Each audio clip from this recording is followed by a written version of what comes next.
a convocar las elecciones en el año 2020, es decir, acotar la legislatura. Convocar elecciones, nadie va a resistir más allá de lo razonable.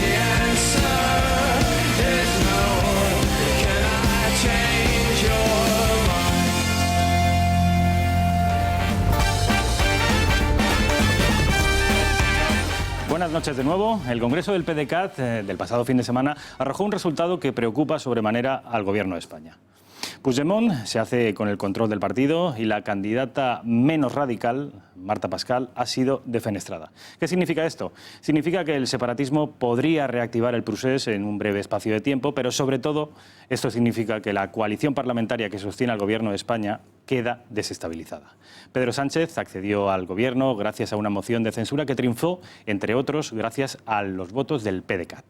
La nueva cúpula del partido separatista ya no garantiza la continuidad del Gobierno y amenazan con dinamitar el Ejecutivo si Sánchez no se aviene a negociar la autodeterminación. Apostamos por la estabilidad de Pedro Sánchez, siempre y cuando vaya acompañada de pasos adelante. La estabilidad por la estabilidad no tiene ningún sentido, pero sí en el marco este que comentamos, de una oportunidad de retomar el diálogo y de retomar la negociación. De hecho, el PDeCAT amenaza con votar en contra de la nueva administración de Radio Televisión Española propuesta por el Gobierno. Y para colmo, el nuevo Partido Popular de Pablo Casado también ha anunciado que no apoyará el techo de gasto que proponen los socialistas, lo que deja en una posición muy comprometida al joven ejecutivo de Pedro Sánchez. Tanto que la portavoz del Gobierno, Isabel Celaá, ha admitido esta mañana que sería absurdo resistir más allá de lo razonable. Nadie está pensando en adelantar elecciones. Si bien nadie va a resistir más allá de lo razonable, sería absurdo. Pero es responsabilidad del presidente de la Generalitat, presidente legítimo de la Generalitat, que reside, como ustedes saben, en el Palau de la Generalitat y no fuera de España, el continuar con la senda iniciada por el presidente de Gobierno. Buenas noches y bienvenidos al Gato al Agua. Paso a presentarles la mesa. Vamos a pasar las próximas 2 horas juntos. Vamos a aprender, vamos a informarnos y vamos también, Dios mediante, a divertirnos. Iván Espinosa de los Monteros, buenas noches. Muy buenas noches, encantado de estar aquí. Un placer invitarte. Miguel Ángel Ferrero, buenas noches. Buenas noches, también encantado. Alejandro Requeijo, Voz Populi, buenas noches. Buenas noches, ¿qué tal, Rafa? Jordi, ¿Qué tal, Jordi Rafa? Cañas, ¿qué tal? Buenas noches. Encantado. Y José Javier Esparza, buenas noches. Muy buenas noches, Rafa. Bueno, y pues, siguiendo la tradición, hay que saludar antes de entrar en harina, porque si no luego la cosa se pierde. Saludos a la Asociación de Amigos de Taranco de Mena. Un minuto solo para explicarlo. Taranco de Mena es el lugar donde aparece por primera vez escrito el nombre de Castilla, año 800. Un lugar precioso en el Valle de Mena. Bien, esta es la fecha en la que ni el Ayuntamiento del Valle de Mena, ni la Diputación de Burgos, ni la Junta de Castilla y León, ni nadie ha declarado bien de interés cultural ese sitio. Y son los vecinos los que tienen que ir con espuertas a limpiar de piedras, a segar, etcétera, después de haber hecho allí una obra de reconstrucción fantástica. Así que sirva esta presentación, y enseguida te dejo entrar en cosas tan interesantes como la señora Celaá, para reclamar desde aquí que se declare bien de interés cultural ya el sitio de Taranco de Mena, que es fundamental en la historia de España, a pesar de que nuestros políticos lo ignoren como tantas otras cosas. Pues ahí queda esa reivindicación y esa petición a las administraciones públicas que en cualquier caso no vienen, todas las efemérides de la historia de España que vienen produciéndose en los últimos años, la verdad es que no vienen haciéndoles demasiado caso. La última, sin ir más lejos, la efeméride del nacimiento de Miguel de Cervantes, que coincidió con el de William Shakespeare. En 2012, nada más y nada menos que las Navas de Tolosa, que también se ignoró absolutamente. En 2008 tuvo que ver una reivindicación que solo celebró la Comunidad de Madrid, que fue el levantamiento contra el francés. Ninguna de ellas tuvo carácter... No diluyas. O sea, Taranco de Mena. También, pero no estoy diluyendo, estoy contextualizando. Esto en realidad, tú haces una enmienda y yo hago una enmienda a la totalidad, porque hay que reivindicar la historia de España y en este caso y esta noche hacemos especial hincapié en Taranco de Mena. Con respecto a las redes sociales, vamos a hablar de Isabel Celaá, que tiene muchas ganas José Javier Esparza, pero antes me gustaría que supieran cómo ponerse en contacto con nosotros y cómo participar. ¿Cómo pueden comunicarse con nosotros? Pues de una manera muy sencilla, dándose de alta en nuestro servicio gratuito de WhatsApp en el número 670-03-4543 y sus mensajes irán apareciendo a lo largo de la noche en sus pantallas, aquí debajo.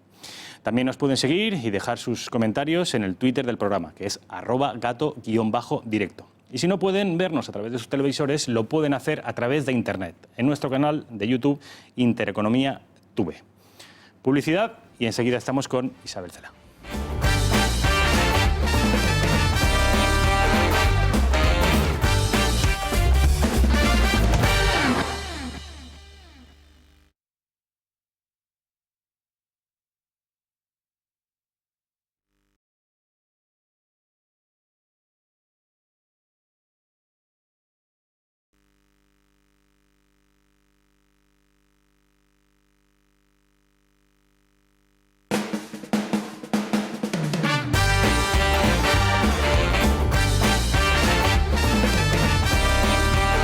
Ya estamos de nuevo, en este caso con Izaskun Martínez de Lagrán, de Abogados de Durán y Durán Abogados. ¿Qué tal, Izaskun? Buenas noches. Buenas noches, Rafael. Qué bonito nombre. Me encantan a mí los nombres vascos. Muchas gracias. Pero no eres vasca, ¿no? Sí, soy vasca. ¿Ah, sí? Sí. Me parece precioso.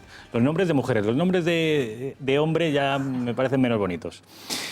Como digo, eres abogada de Durán y Durán Abogados y quería preguntarte, en primer lugar, ¿cuáles son los asuntos que nos traes? Sí, esta noche vamos a hablar de 3 temas. En primer lugar, Banco Popular. En segundo lugar, de las cláusulas suelo y cómo ayudar a los afectados por las cláusulas suelo. Y por último, de la empresa Abengoa.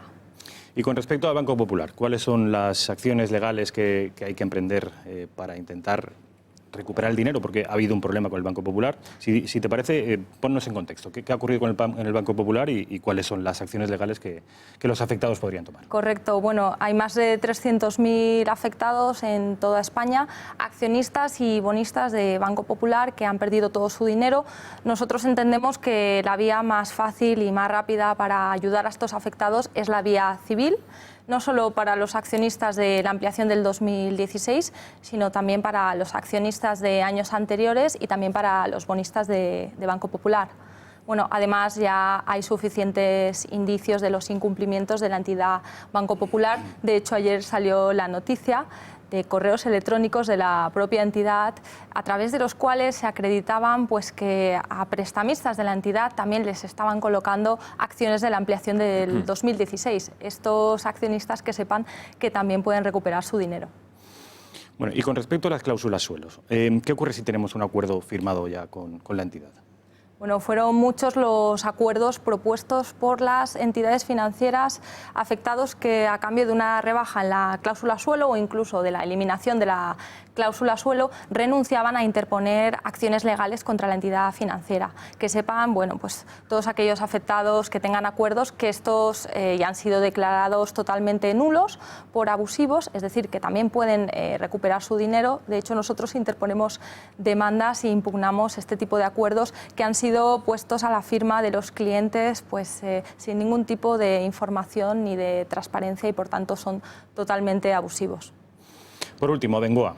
¿Cómo pueden reclamar su dinero los afectados por Abengoa? Ponnos también, como en el caso del Banco Popular, un poquito en contexto qué ha ocurrido con Abengoa y sobre todo nos interesa cómo podrían recuperar el dinero los afectados. Abengoa, bueno, una empresa que ya en 2017 entró en preconcurso y que nos pasa por su mejor situación. Hay muchos accionistas y bonistas también que han perdido su dinero, que no conocían realmente la situación financiera de la empresa cuando adquirieron estas acciones. Nosotros, bueno, Durán y Durán Abogados, fuimos pioneros, fuimos el primer despacho en recuperar los bonos Abengoa y, de hecho, tenemos una última sentencia de un juzgado de Sevilla con la que hemos logrado recuperar 93.000 euros de un afectado bonista de Abengoa. Por ello, animamos pues, a todos los afectados de esta empresa que se pongan en contacto con nosotros, que le ayudaremos a recuperar su dinero. Izaskun Martínez de Lagrán, mil gracias, ha sido un placer. A vosotros, gracias. Ya saben ustedes que pueden ponerse en contacto en el 900-83-30-20 en Durán y Durán Abogados. Nuestra compañera Bea Martínez Fajardo va a darnos un consejo. Si les interesa a ustedes ahorrar en electricidad y en gas, deberían escucharlo. Buenas noches, Rafa. Ahora un consejo muy interesante para usted, porque Aldro Energía y el Grupo Intereconomía colaboran en el ahorro de sus facturas de luz y gas. Estamos acostumbrados a que nuestras compañías de energía no nos entiendan. Parece que hablan en otro idioma, ¿verdad? Pues no se preocupe, en Aldro Energía le entienden y se lo ponen fácil. Contrate a Aldro Energía de una forma sencilla, tan solo con una llamada al 91 193 1600. Ellos se encargan de todas las gestiones y sin ningún coste para usted. Además, con la colaboración entre esta casa, el Grupo Intereconomía y Aldro Energía, usted se beneficiará de un descuento del 20% en sus tarifas de luz y gas. Contrate Aldro Energía y empiece a ahorrar desde ya. Llámenos al 91 193 1600. Y si tiene negocio, también tenemos para usted grandes condiciones. No espere más, llame al 91 193 1600. Aldro Energía, empresa colaboradora del Grupo Intereconomía.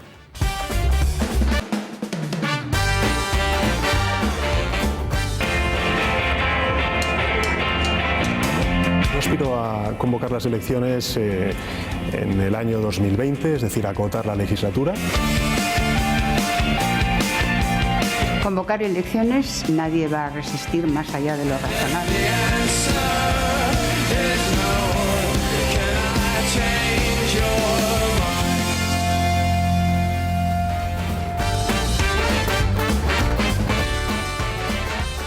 José María Aznar se ha reunido con Pablo Casado, o Pablo Casado con José María Aznar. Hacía 2 años y medio, casi 3 años, que el expresidente del Gobierno no pisaba la planta noble de Génova. Ni la noble ni la que no es noble. Hacía 2 años y medio que no le invitaban al hombre a la sede de Génova, como tampoco le invitaron al pasado Congreso Extraordinario del que salió su pupilo, y dicen que su delfín, Pablo Casado, del que salió victorioso Pablo Casado. Esta confrontación que mantenía el expresidente Aznar con ya expresidente Mariano Rajoy, parece que hoy se ha quedado finiquitada. Parece que se vuelven a reconciliar las dos almas del Partido Popular, y hoy tenemos al frente del partido de centro-derecha a un Pablo Casado que no hace falta ser muy listo para intuir que ha estado tutelado por el expresidente José María Aznar. Me gustaría que me dierais vuestra opinión con respecto a esta reunión, que nos servirá en definitiva como excusa para hablar del Partido Popular, y si creéis que se abre una nueva etapa y, como dicen muchos analistas y muchos políticos, Pablo Casado va a virar a la extrema derecha el Partido Popular. José Javier. Bueno, lo del viraje de Pablo Casado a la extrema derecha forma parte del argumentario socialista desde hace unas 72 horas, y es normal, porque ahora se trata de demostrar que llega un peligroso fascista. Si hubiera ganado Soraya, también habría utilizado ese argumentario. Es decir, que al final es una cuestión un poco de carril. Hoy Casado se ha entrevistado con Aznar, como por otra parte con Rajoy, con Ernest Mancha, etcétera. Es decir, que al final su programa, y es lógico, es recuperar a todos los expresidentes del Partido Popular, y seguramente si Fraga siguiera vivo, pues también le habría citado. Pero has hecho un comentario muy interesante, que es la cuestión de las dos almas del PP. Bueno, esas dos almas han desaparecido en estas primarias. O sea, Soraya no era un alma realmente. Era una especie de grupo de jóvenes genízaros, como quieras llamarlo, bastante ajeno a la sensibilidad profunda de la militancia, enquistado en el aparato de poder, que ahora sin poder ya sencillamente ha dejado de existir. Y aparece otro enemigo, que es el verdadero enemigo de Pablo Casado, que son, por ejemplo, los que han estado haciendo que durante la campaña de las primarias en Andalucía Soraya fuera a hablar a la sede del partido y cospedar a la puerta de un colegio. Es decir, lo que Dionisio Ríorejo llamaría el inconmovible macizo de la raza, en este caso pasado al PP. ¿Y quiénes son? Arenas, etcétera. Es decir, la gente que lleva 45 años... 40, en fin, los que fueron metidos en el aparato, tratando por todos los medios de mantener porciones de poder clientelar. Y que de hecho lo han mantenido. En Andalucía consiguieron imponerse, hay que recordarlo, a Cospedal, al imponer a su candidato, que era Moreno Bonilla, a pesar de todas las consecuencias que han sido catastróficas para el partido en Andalucía, y van a tratar de seguir haciendo de su capa un sayo, porque tantos años generan unas redes de influencia, clientelar, etcétera, que es muy difícil extirparlas. Decía Oswald Spengler en una frase célebre que todo César debe, en primer lugar, prescindir de sus pretores, lo cual era una evidente imitación al asesinato. En este caso hablemos solo de política, ¿verdad?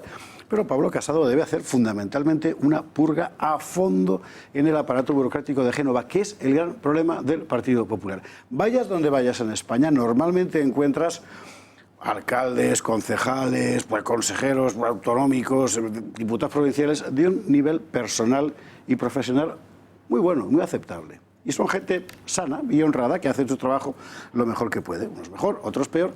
Pero el problema del PP no es esa militancia. El problema del PP es la estructura burocrática de la pirámide. Por decirlo, un amigo mío, Luis Fraga, escribió el otro día un artículo sobre la perestroika del PP. ¿Qué es lo que ha pasado? Bien. ¿Cuál fue el problema de la perestroika? La nomenclatura. El sistema, la estructura burocrática del sistema soviético. El problema del PP, de esta perestroika del PP, es la nomenclatura de Génova. Y ahí es donde tiene que entrar, desde mi punto de vista, a saco Pablo Casado. Un texto muy interesante, efectivamente, el de Luis Fraga, que tuvo mucho predicamento, tuvo mucho éxito. Lo publicó, creo, en el diario El Mundo, ¿no? Así es. Y que hacía una síntesis extraordinariamente brillante de lo que había venido siendo el Partido Popular en los últimos años, y él ponía, obviamente, creo que sin citarlo, pero sus esperanzas en Pablo Casado. Jordi Cañas, porque Sí. además este es un asunto que, a juicio de muchos analistas, afecta, siquiera coyunturalmente, a Ciudadanos, en tanto que alguien puede pensar que se comparte nicho electoral. Bueno, después si quieres entramos en eso. Yo que soy un poco de cultura pop, yo hoy decía en una de las propuestas a los titulares del día de hoy, del gato al agua, decía que podíamos parafrasear aquellas imágenes icónicas, ¿no?, de la Guerra de las Galaxias, cuando Darth Vader le dice a Luke Skywalker, yo soy tu padre, ¿no? Político, en este caso. Creo que hoy se han reunido padre e hijo político, ¿no? Es decir, la vuelta de Aznar a Génova no es una foto cualquiera, no es únicamente un checklist de me reúno con los expresidentes del partido, sino que realmente es una declaración de intenciones, en un sentido que probablemente sea positivo para Pablo Casado, es decir, recuperar el perfil y la imagen e incluso una parte del proyecto, entre comillas, reformista de Aznar en su momento, ¿no? Aznar, siempre he dicho que se puede criticar muchas cosas, alabar también algunas, pero es cierto que tiene una idea, una determinada idea de España. Eso es cierto, ¿no? Creo que eso nadie se lo puede negar. Otra cosa es que tiene luces y sombras, ¿no? Y yo creo que en este caso Pablo Casado, que tiene una determinada idea de España, es una idea de España que puede engarzar o encajar perfectamente con esa determinada idea de España que tenía Aznar, ¿no? Y en este caso, repito, hoy, la reunión de hoy no creo que sea una más de las reuniones protocolarias que como nuevo presidente del partido tenía que hacer, sino creo que es una reunión que está cargada de un contenido específico, ¿no? Yo creo que Aznar, cuando permite o cuando se aviene a esa reunión, es perfectamente consciente de la trascendencia que tiene, ¿no? Dada el enfrentamiento y esas palabras que él mismo había dicho, ¿no?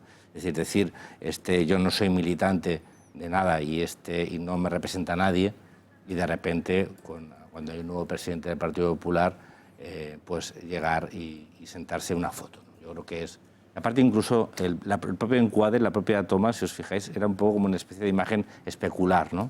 Era como una especie de reflejo antiguo, ¿no? Un poco entre... Eso sí que es cultura pop. Sí, eso sí, bueno, está bien, es un poco el sí, fijaos, este encuadre precisamente no, pero este si lo reduces, se puede ver, hay como una especie de reflejo, un poco pretérito, ¿no? O sea, simetría entre un hombre pues ya maduro y un hombre más joven. Yo creo que lo que pretenden ahí es otra cosa, que no va muy alejado de lo que tú dices, sino asemejarse un poco a la imagen que daba Aznar cuando estaba en la Moncloa y recibía a alguien en el famoso salón. Yo creo que tiene un cariz y para acabar, en cuanto a lo que comentabas, para ver que no eludo preguntas. No la vas a eludir, pero me das pie con respecto a las pullitas que ha ido soltando Aznar contra Rajoy, me das pie a que ponga el siguiente vídeo. Vamos demasiado lentos, mucho más de lo que objetivamente deberíamos ir. Necesitamos nuevos liderazgos capaces de ejercer una atracción social, moral y política a la altura de los desafíos que tenemos ante nosotros. Y sería un error histórico mantener el parón reformista en el que permanecemos desde hace ya demasiado tiempo. No hacer ahora nada dejaría sin efecto los esfuerzos que sí se han hecho en algunos casos en los últimos años. Y España necesita una reforma fiscal integral, no tocar aquí o allí, o poner de aquí y quitar de allí, o cambiar las cosas como si fuese un juego muy entretenido. Frente a los que han decretado ilegítimamente un estado de excepción en Cataluña, propongamos la normalidad de la Constitución y la ley, porque en democracia la normalidad es la Constitución y la ley. no tengo ningún compromiso partidario, ni me considero militante de nada, ni me siento representado por nadie. Bueno, ya han visto ustedes las enmiendas, una detrás de otra, a diferentes asuntos, además, Cataluña, la fiscalidad, los dineros, que José María Aznar ha ido soltando durante estos últimos años. Normal que el presidente Rajoy se sintiera incómodo y en su discurso en este pasado congreso del fin de semana dijera aquello de que yo sí voy a ser leal. Le faltó decir, no como otros. José María? Jordi Cañas, te hablaba de ese nicho electoral que presuntamente comparten Ciudadanos y el Partido Popular. En fin, en tanto que ha afectado, o presuntamente ha afectado, ¿qué tienes que decir? Bueno, yo, en primer lugar, decir que estas son unas palabras muy duras, extremadamente duras. Es decir, que esto a veces no lo hemos puesto en valor, pero es muy duro. ¿Improcedentes, para tu juicio? No, muy duras y que revelan un calado de una desafección y de una distancia tremenda, con lo que eso significa de lo que había sido una época que había sido siempre puesta en valor por parte del Partido Popular de la época de Aznar. O sea, son palabras muy duras que creo que está bien recordarlas porque ejemplifican muchas cosas, ¿no? Respecto a lo de la... Mira, yo soy de aquellos que piensan, y lo digo con más allá de la retórica, que los votos no son de nadie, la verdad. Los votos son de los ciudadanos. Entonces, los ciudadanos hoy en día tienen la capacidad de poder determinar qué oferta o qué propuesta electoral les encaja más en función de sus necesidades e inquietudes personales. Por suerte, en España se ha abierto el abanico de posibilidades de voto y los ciudadanos van a poder escoger. Mira, Ciudadanos se declara como un partido liberal progresista. Y yo creo que el Partido Popular es un partido conservador, liberal, cosa que está muy bien. No pasa nada. Es un partido conservador, liberal. De manera que sí que hay un nicho común. Bueno, hay espacio común, entonces, pues claro, pues seguramente como lo tiene también en algunos aspectos Ciudadanos con el Partido Socialista, y como seguramente el Partido Popular lo tiene con el Partido Socialista en algunos aspectos. Siempre, fíjate, una de las críticas que se habían asociado al Partido Popular es que cuando gobernaba tenía decisiones muy similares. Lo que creo que sí que nos diferencia a día de hoy es una propuesta de reforma con una idea de España. Yo insisto mucho en esto porque creo que va a ser el eje de la próxima campaña electoral. Puede ser este año o el que viene, pero va a ser el eje. Es decir, ¿qué propuesta para España tienen los diferentes partidos políticos? Más allá de los ejes tradicionales de izquierda a derecha, que no quiero decir que no existan, pero que no podemos dejar fijado la decisión de los ciudadanos ahí. Sino, ¿qué idea de España tienes? Yo creo que ahora mismo España está en un momento donde los partidos van a tener que proponer qué idea de España tienes para aquí 4, 8, 12 o 25 años.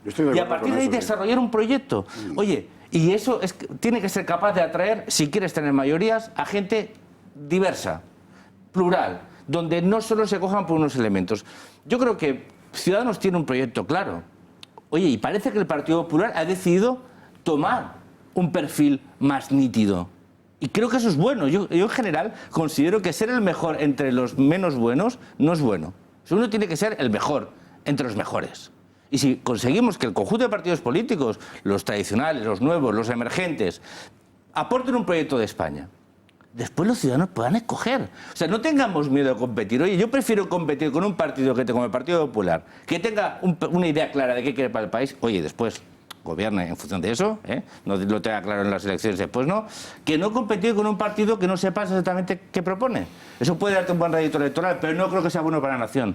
Por lo tanto, oye, bienvenido a la competencia, yo no tengo ningún miedo. Bienvenido a la competencia. Alejandro Requeijo, ¿cuál es tu opinión? Vamos a ver, yo siguiendo el hilo de lo que estaba diciendo Jordi, yo le añadiría una frase. Si hay algo que nos ha demostrado los últimos años en este país es que si tú no haces política, te la hacen otros.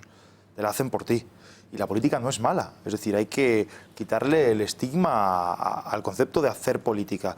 Me refiero a este gobierno de tecnócratas que nos vendían el haber parado el rescate, correcto, perdona, que nos vendían los éxitos en términos económicos, y que es verdad que para un momento de la legislatura eso era la urgencia, es verdad que estaba muy bien, pero que España se enfrentaba actualmente a otros desafíos ante los que no habían levantado algunas banderas, por así decirlo, históricas del Partido Popular. Tiene Pablo Casado una expresión el otro día que es la España de los balcones. Una España de los balcones que, al hilo de lo que tú planteabas, Rafa, se han disputado Ciudadanos, Vox y el Partido Popular los últimos años. Hablamos de la España de los balcones a el poner la bandera de España en casa, en las fachadas, etcétera, etcétera. Y creo que eso es lo que le ha dado el éxito a Pablo Casado, que ha apelado a esos a esas motivaciones que tenía el votante, el afiliado, el compromisario popular el día que fue el primer día a la sede a sacarse el carné. Y les ha hablado a ese, si queréis, incluso a esa nostalgia, ¿no?, que había desaparecido o que Rajoy había anestesiado con su forma de entender el ejercicio del poder. Ahora bien, a mí me da la sensación de que esa imagen que hemos visto de Aznar denota que Pablo Casado todavía sigue un poco en clave de primarias, o cosiendo el partido, o viendo cómo lo cose, o pensando todavía en clave interna, porque yo creo que este discurso, si bien aglutina a la perfección lo que es el alma del Partido Popular, el alma histórica del Partido Popular, es verdad que con distintas sensibilidades, más liberal, más demócrata cristiana, más bueno, pero yo creo que no es un discurso de minorías. Es decir, esta imagen al votante clásico del Partido Popular le reconforta, le ubica, pero al que no es un votante clásico del Partido Popular le asusta.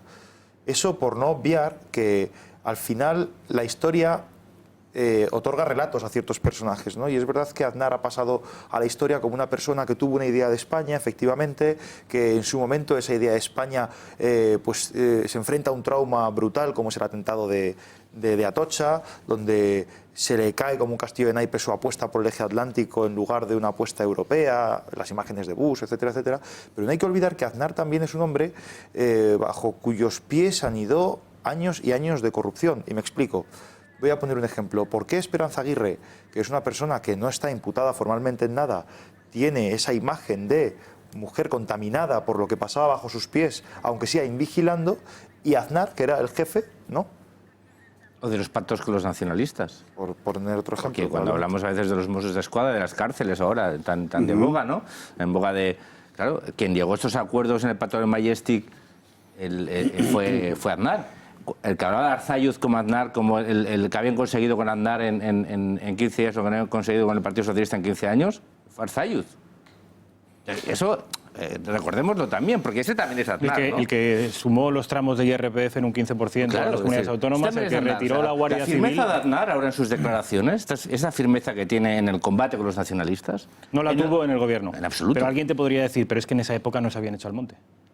Bueno, en esa época es cuando estaban preparando echarse al monte. O sea, para echarse al monte tienes que preparar la mochila, el avituallamiento, las latas, depende si vas armado o no. Miguel Ángel Ferrer, yo creo que hay, según la misma lógica de que el nuevo Partido Popular, que marca un perfil más conservador o más derechista, podría perjudicar a los otros dos partidos que existen en ese ámbito, del mismo modo y siguiendo la misma lógica, podría beneficiar al Partido Socialista. Es un sistema de ideas que ahora mismo flota en el ambiente. Le perjudicaba un PP muy centrado, muy tecnocrático, muy rajoyista, y le puede beneficiar este nuevo PP de Casado.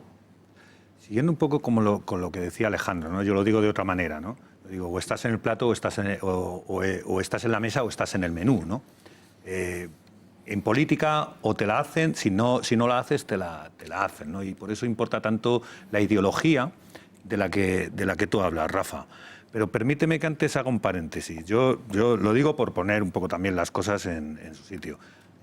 Casado, lo digo porque con lo que comentaba Javier, ¿no? Que yo no considero a Casado fascista, ¿eh? Considero una persona de derechas, ¿eh? Lo digo porque los socialistas, cuando ha dicho el PSOE, tiene esa... Que bueno, que yo te entiendo lo que quieres decir de situar ese debate en ese sitio, pero las palabras digo que no son neutrales y a mí yo no le veo a Casado así. Yo le veo una persona moderna, preparada, pero de derechas, con la cual no coincido en nada de sus ideas conservadoras que está poniendo o que nos ha contado. Y sus ideas son más cercanas, fíjate, a lo que dice Aznar. Lo que pasa es que no sé a qué Aznar. Porque el Aznar del 96, el Aznar que hablaba catalán en la intimidad, o el Aznar del año 2000, 2001, que cambia radicalmente, o este Aznar que se revuelve contra su propio partido mientras que otros continuaban trabajando, aún no estando de acuerdo posiblemente con lo que opinaba su presidente. Aún estando en contra de lo que opinaba el presidente de su partido político, aún estando en contra de lo que opinaba el presidente de su gobierno. Pero seguían trabajando dentro del Partido Popular. A mí, eso sí, cuando lo dijo el otro día Rajoy, yo lo subrayo. Creo que un poco más de lealtad a Aznar sí que le ha faltado y un poco más de estar en el lugar que debe de estar cualquier presidente que ha sido cualquier presidente de gobierno. Y decíais de la reforma fiscal, no, lo decía él, hablaba también él de la reforma fiscal, que había que hacer una gran reforma fiscal. Bueno, pues yo la reforma fiscal esa, según las ideas que defiende, yo no la vi cuando gobernó.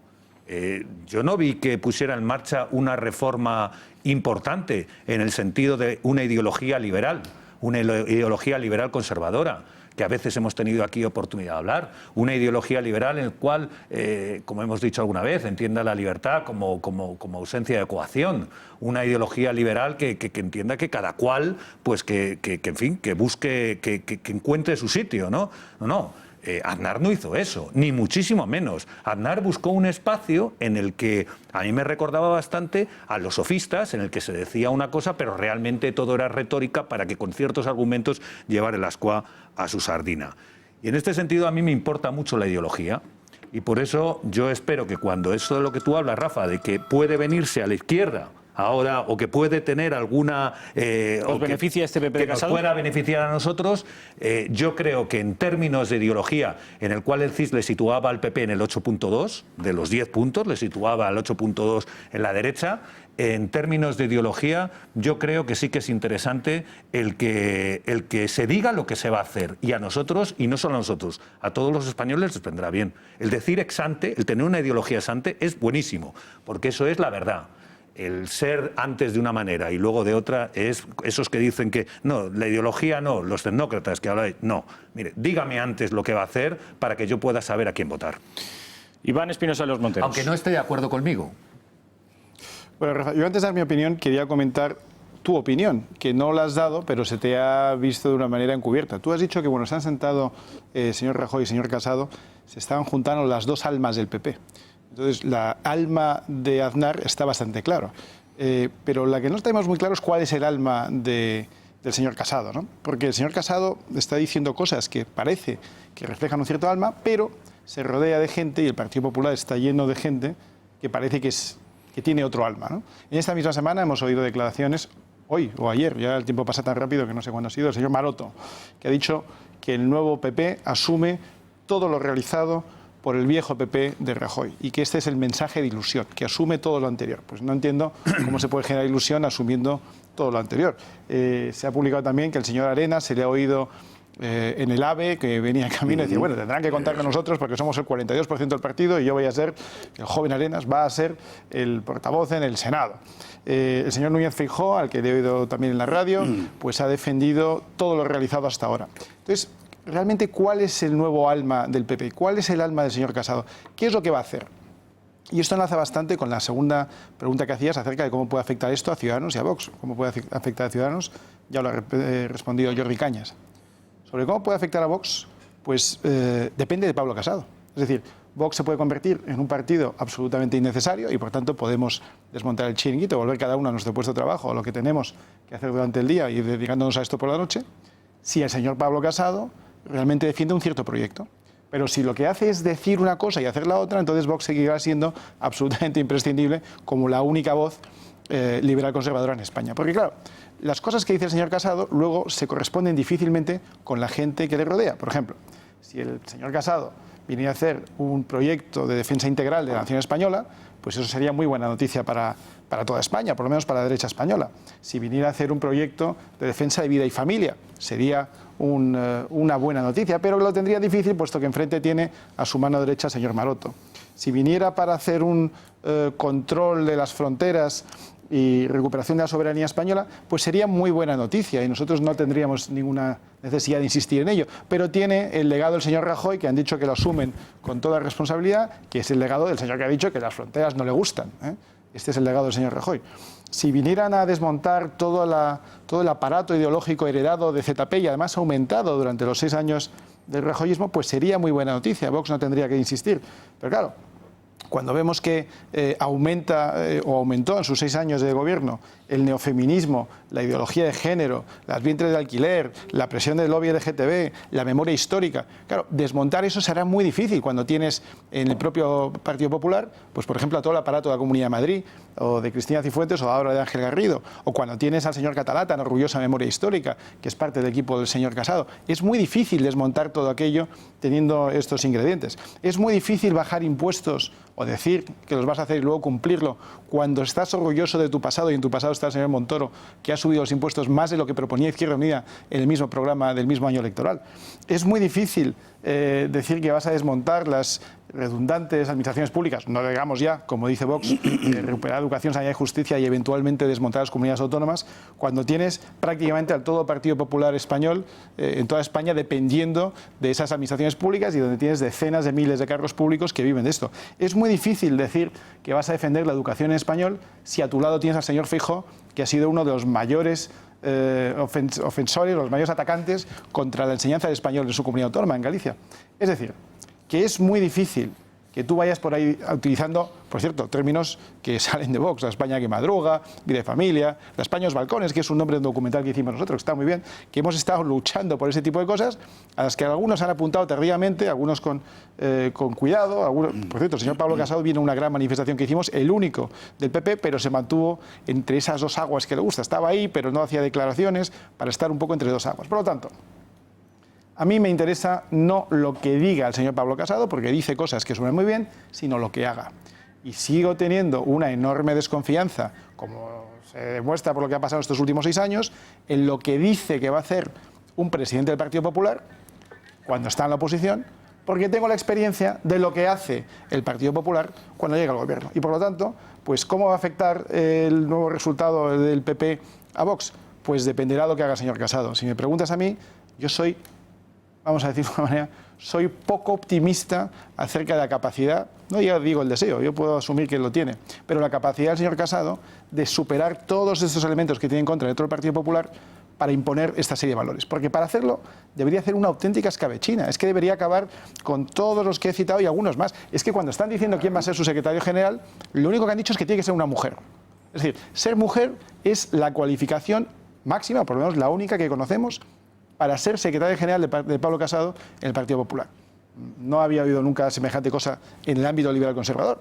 Que ser mujer sea en sí mismo un hecho. Hombre, ser mujer no puede ser algo que te discrimine, pero tampoco debería ser el hecho que te distinga para ser secretario general. Digo yo que para ser secretario general tendrás que tener unas cualidades, tendrás que tener un liderazgo, tendrás que tener una experiencia, tendrás que ser conocido en toda España. Y luego, oye, que seas hombre o mujer, que seas una raza u otra, que seas del norte o del sur.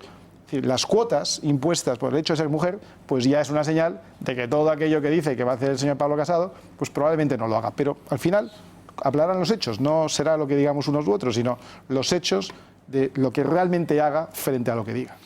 Bueno, voy a daros la palabra de nuevo, pero os pido, porque quiero cambiar de tema, intervenciones más cortas. Ya habéis dado vuestra opinión con respecto a este asunto, os habéis abundado en vuestro discurso. José Javier. Bueno, yo creo que es muy interesante lo que ha dicho Jordi y abunda en lo que ha dicho Iván en el siguiente sentido. Es verdad que más allá de estos días postprimarias, la clave de lo que pueda dar de sí Pablo Casado está en la idea de España que sea capaz de aportar. Exactamente igual, por otra parte, que Pedro Sánchez, porque el gran problema de los partidos, digamos, tradicionales, en realidad dinásticos, que decía Pablo Castellanos, en España, es que tienen el recorrido ya vetado. Es decir, Sánchez llega al gobierno, no puede hacer otra política económica que la que hay, y de hecho el primer tuit de felicitación es de la presidenta del Banco de Santander. El PSOE es eso. Y no puede ser otra cosa. Inventa otro tipo de reclamaciones para hacer, en fin, recordar a sus bases que seguimos siendo la izquierda. El PP llega al gobierno y hace en estos 7 años lo que le hemos visto hacer. Y Pablo Casado se sube al fenómeno de la España de los balcones, efectivamente, para decir, bueno, España soy yo. Que está muy bien. Ahora bien, eso tiene unas ciertas exigencias desde el punto de vista programático. Exigencias que, por otra parte, son las que se están planteando permanentemente ahora en toda Europa. Y hay que recordar que el famoso programa de Macron, que supuestamente era el cosmopolitismo globalizante frente a la cosa nacionalista de Marine Le Pen, en la práctica ha consistido, por ejemplo, en revisar buena parte del engranaje francés en la Unión Europea. Cosa que alguien tendrá que plantear que España tiene que hacer, porque no podemos seguir con el paro que tenemos y sin expectativas de ¿Para dónde tiramos con la economía nacional? Por ejemplo. Ese tipo de cosas que al parecer ninguno de los grandes partidos está en condiciones de hacer porque perdería el apoyo de esa especie de poder espectral, sin figura, que sin embargo todo lo determina.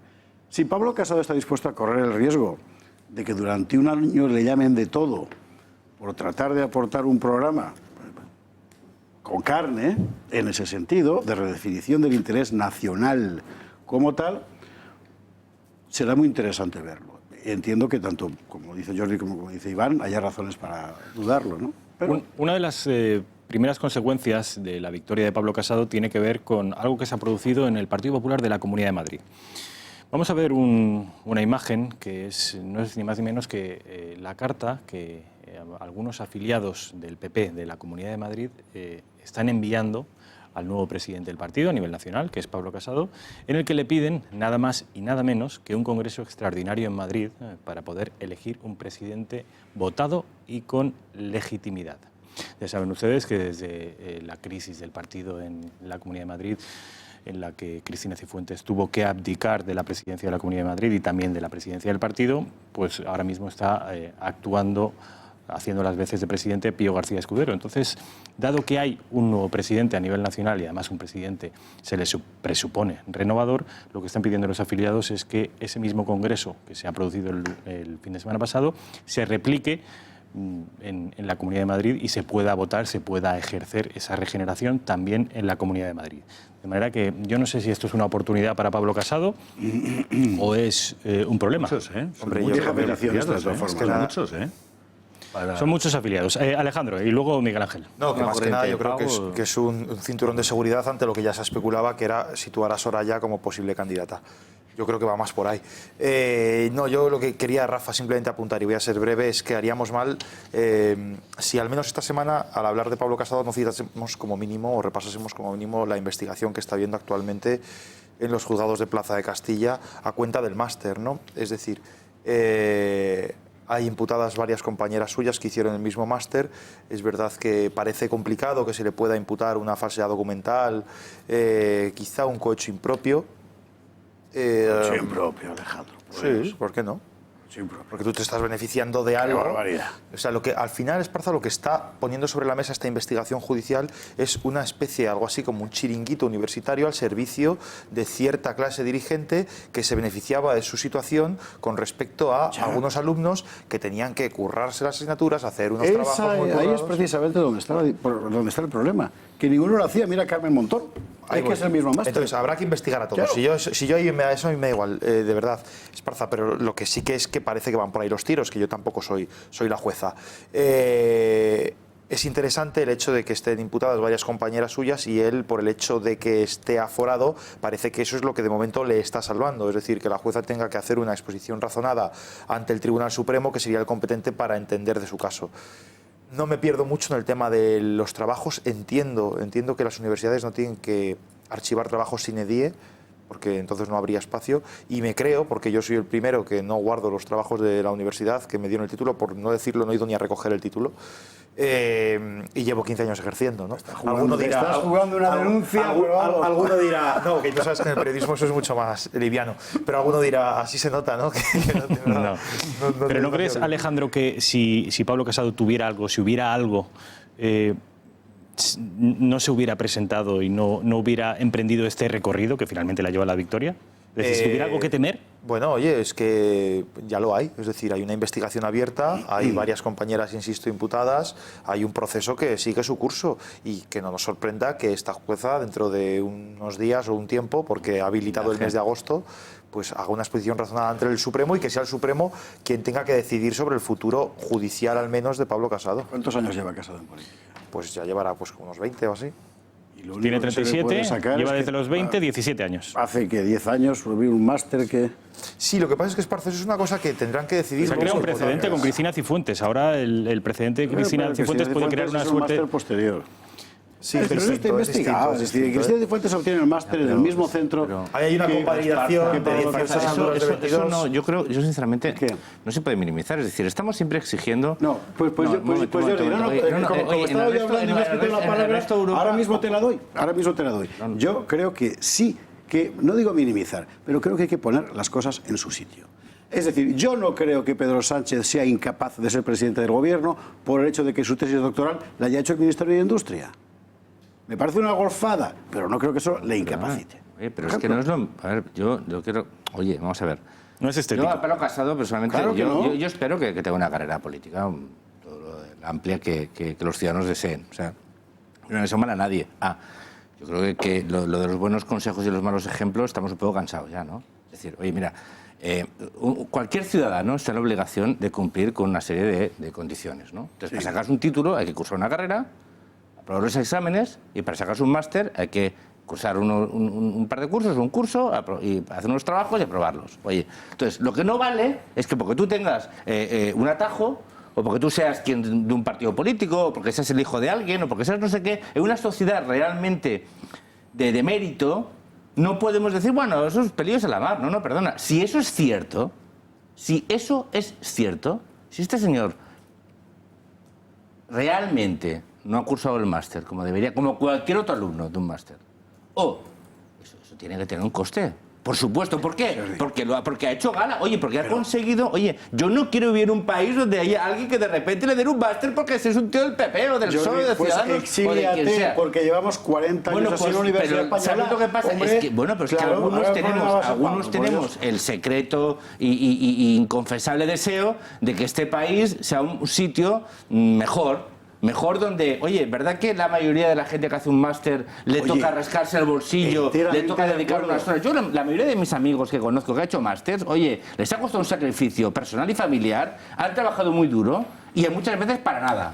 Entonces, a mí lo que no me gusta es que un señor que vaya a ser presidente de mi país, eventualmente haya conseguido, a través de un atajo, un privilegio. Oye, ni se llame... Oye, y te repito, yo no le deseo ningún mal a Miguel Ángel, pero me parece decir que esto es un tema Yo estoy de acuerdo con... en absoluto, digo que poner cada cosa en su sitio. Para mí, el problema no es que Pablo Casado, Carmen Montón, Cristina Cifuentes, quien sea, tenga un máster por la patilla. Para mí eso es un problema secundario. Para mí el problema mayor es que la Universidad Española desde hace muchos años da títulos por la patilla y por el carnetillo. Y así tenemos la universidad que tenemos. Y a mí me irrita, tú ciertamente que... Pero José, es que ese problema es el mismo. Esos dos problemas son el mismo problema. El hecho de que cada vez que sale a la palestra este problema, todo lo agotemos en la quema del chivo expiatorio, en lugar de poner sobre la mesa el asunto mayor. La investigación no es ad hominem. La investigación no es ad hominem, no es Pablo Casado. La investigación es, evidentemente, tendrá un recorrido en la propia universidad. Sí, Pablo Casado no es un chivo Miguel Ángel expiatorio. Ferrero. Pablo Casado es un chivo expiatorio. Pablo Casado, estamos hablando de una persona que es cargo público, que ha sido cargo público desde que nació y está, tampoco desde que nació, pero vamos, muy jovencito. Se afilió al Partido Popular con 20 años. Estaba ya trabajando o casi como cargo público, personal de confianza, mientras que estudiaba. O sea, no se ha bajado con 20 años. de ser cargo público. Como Pedro Sánchez, casi. No, Pedro Sánchez ha estado trabajando. ¿Dónde? Que yo sepa, ha estado trabajando. Bueno, va. ahí tiene el currículum. Estuvo 4 meses dando clases en la universidad. No. Estuvo 4 meses dando clases en la es verdad. Bueno, vale, digamos lo que digamos. Pedro, el presidente del gobierno no está investigado absolutamente por nada. Digo por esto de que lanzar estas cosas y hablar en general de que todo el mundo está metido en el mismo saco, no. Vamos a centrarlo. Yo no sé los demás, pero la gente que yo conozco y yo mismo nos ha costado mucho trabajo estudiar. En mi caso, mientras que trabajaba, a turnos. Entonces, me molesta sobremanera, como a tantos españoles, el que alguien consiga, como dicen ahora por ahí, por la patilla, el que alguien pueda poner un título. Yo soy muy cuidadoso con mis títulos y pongo exactamente lo que soy. Y si digo que soy experto en Derecho Penal, es porque por la Universidad de Salamanca, es porque lo soy. No digo que soy máster por la Universidad de Salamanca. Y si me preguntan las horas, digo las horas exactas que he cursado. Y tengo el título, por cierto, que no sé, lo tengo que buscar, lo vi metido en una caja hace tiempo, por cierto, lo encontré y digo, qué bien que lo tengo por aquí, ¿no? Qué bien. Y el resto de títulos, las cosas, qué bien. Y el resto de los títulos igual. Y cuando, por ejemplo, hice algo de, no sé lo que hice, en la Complutense o en la Escuela de Práctica Jurídica, hice algo de urbanismo, no sé si fue un título de un año, no sé qué, es que ni lo pongo en el currículum.